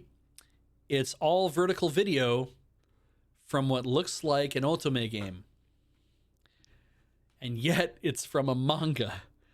I don't know if this is web ONA, if it's meant to be this is all going to be done virtually, but holy shit, everything vertically, everything about it looks like, yeah, go watch it. No, seriously, go watch it. Everything about it is just POV shots where you're watching the young man here do all the otome game shit of oh, he's laying his head on the table, he's looking up at you and talking to you, or he's doing this stuff, or he's like having an earnest conversation, or he's looking down at you like he's got his hand up against the wall or some shit like that. And I'm just like, huh, okay. But it looks like it's vertical video, and I'm like, you didn't make a proper PV for this, or you did, but they did say it's over now. So I don't know why it's made it here unless it's not over or something else is. I don't really know. So whatever. Maybe they messed it up. Princess Principal, Crown Handler, Chapter 4, Fabulous Platypus. I like that that rhymes. I don't give a shit about Princess Principal. Anyway, this is an anime short included on the Blu-ray. Prism Rondo. Interesting sounding thing here. I don't think I'm going to watch it, but original story. Yoko Kamio, whose manga Boys Over Flowers enraptured readers around the globe, brings a brand new classic to viewers worldwide. I don't like that word, though. Brand new classic. You got to really prove some shit here. Set in a London art academy in the opening decade of the 1900s, so this parallel with that Paris one, the Netflix series Love Through a Prism follows Riri Ichijoin, a girl enchanted by painting as she chases her dreams and experiences youth. This ensemble coming-of-age story about young people striving for prismatic radiance against the odds is about to begin. I don't know what the fuck any of this is supposed to mean. Actually, no, that's not true. Ensemble, big cast, everyone's supposed to be important. Everyone's supposed to be important. Coming-of-age story. Okay, young girl chasing her dreams, experiencing youth. I get it. Young people, fine. Striving for prismatic radiance against the odds. I know this is about painting, but I don't get the fucking, and it's in the 1900 to 1910 kind of thing. I don't know what's going, is that the Suez Crisis? I can't remember. But I'm just like, okay, this is a thing. I like the idea of this classic setting of like in Europe, you know, and it's by somebody who did Hanayori Dango. And I'm like, I don't know what this is going to be. And it is a romance. And it's an ensemble piece. I'm like, this could be interesting. But it's so like, the vagueness of this didn't really light me on fire. Like, I want it to be good and I want it to be interesting. I want the stories to intersect in a way that you don't expect them to, like Durarara might, or like Bakano was supposed to, I guess. And I tried watching Bakano and I get bored in the first episode and fall asleep within the first 5 minutes every single time. I don't know what it is about Bakano. It puts me to sleep immediately. Don't have a reason why. Durarara, on the other hand, love it to bits. Not going to watch it though. So I'm going to step by. Maybe you will enjoy it. I will find out from you in 3 months whether you liked it or not, and whether I fucked up and I should have given it a chance. Tamon konima dochi. When a shiny idol is a sad mess in real life, can his number one fan help him stay upbeat? High schooler Utage Kinoshita works part-time as a housekeeper so that she can afford her fangirl obsession with Tamon Fukuhara, her favorite member of boy band Ace. When work serendipitously sends her to the home of her idol, she discovers that the real Tamon couldn't be more different from his wild and sexy onstage persona. Tamon is an insecure mess in real life, and what's worse, he's threatening to quit. Utage refuses to let anyone stand in Tamon's way, least of all himself. What's a fangirl to do but roll up her sleeves and support her favorite singer with everything she's got? I don't know about this. Like, it kind of twigs up. You know what? You know what I'm going to do? It's a romantic comedy. I'm going to pick it up. Heather might enjoy this because we watched a couple of Idol things a little while ago that she thought was fun. And maybe this will also scratch the same itch. I don't know. Move on. The Idol Master Million Live Itsuka Mannaka de. Based on a video game all about music, you know about the Idol Master. There you go. Yusha Patio Oida Sararita Kyo Bimbo. Betrayed by his childhood friend and cast out of the hero party, Orhundura, once their loyal enchanter, is branded by his former comrades as a jack of all trades but master of none. Alone, he sets out to forge a new path as a solo adventurer. He's literally an enchanter. How would he be it doesn't matter.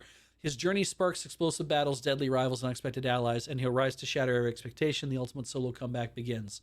Fucking fine. Win, my guy.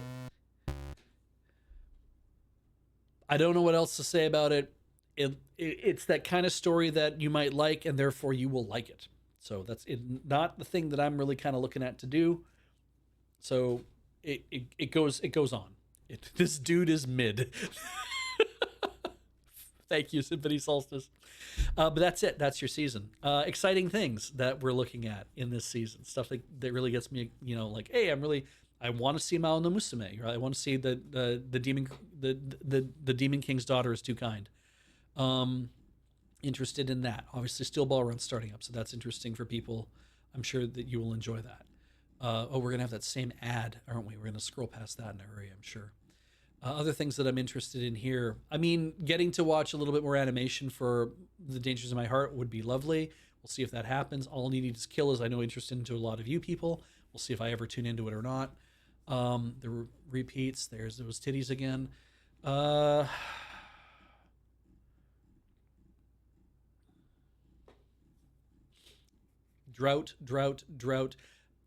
I am interested in kind of the boy, girl, two princes.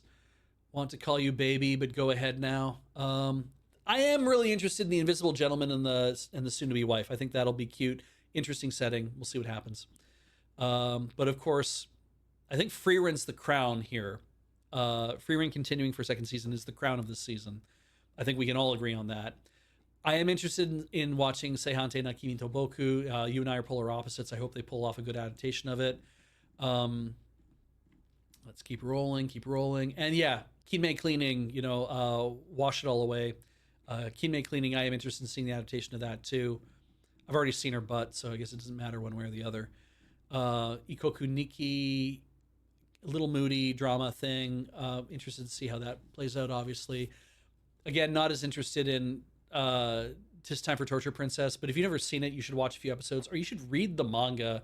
It is officially licensed. Read a few episodes and see if you like the idea of it. What else we got here?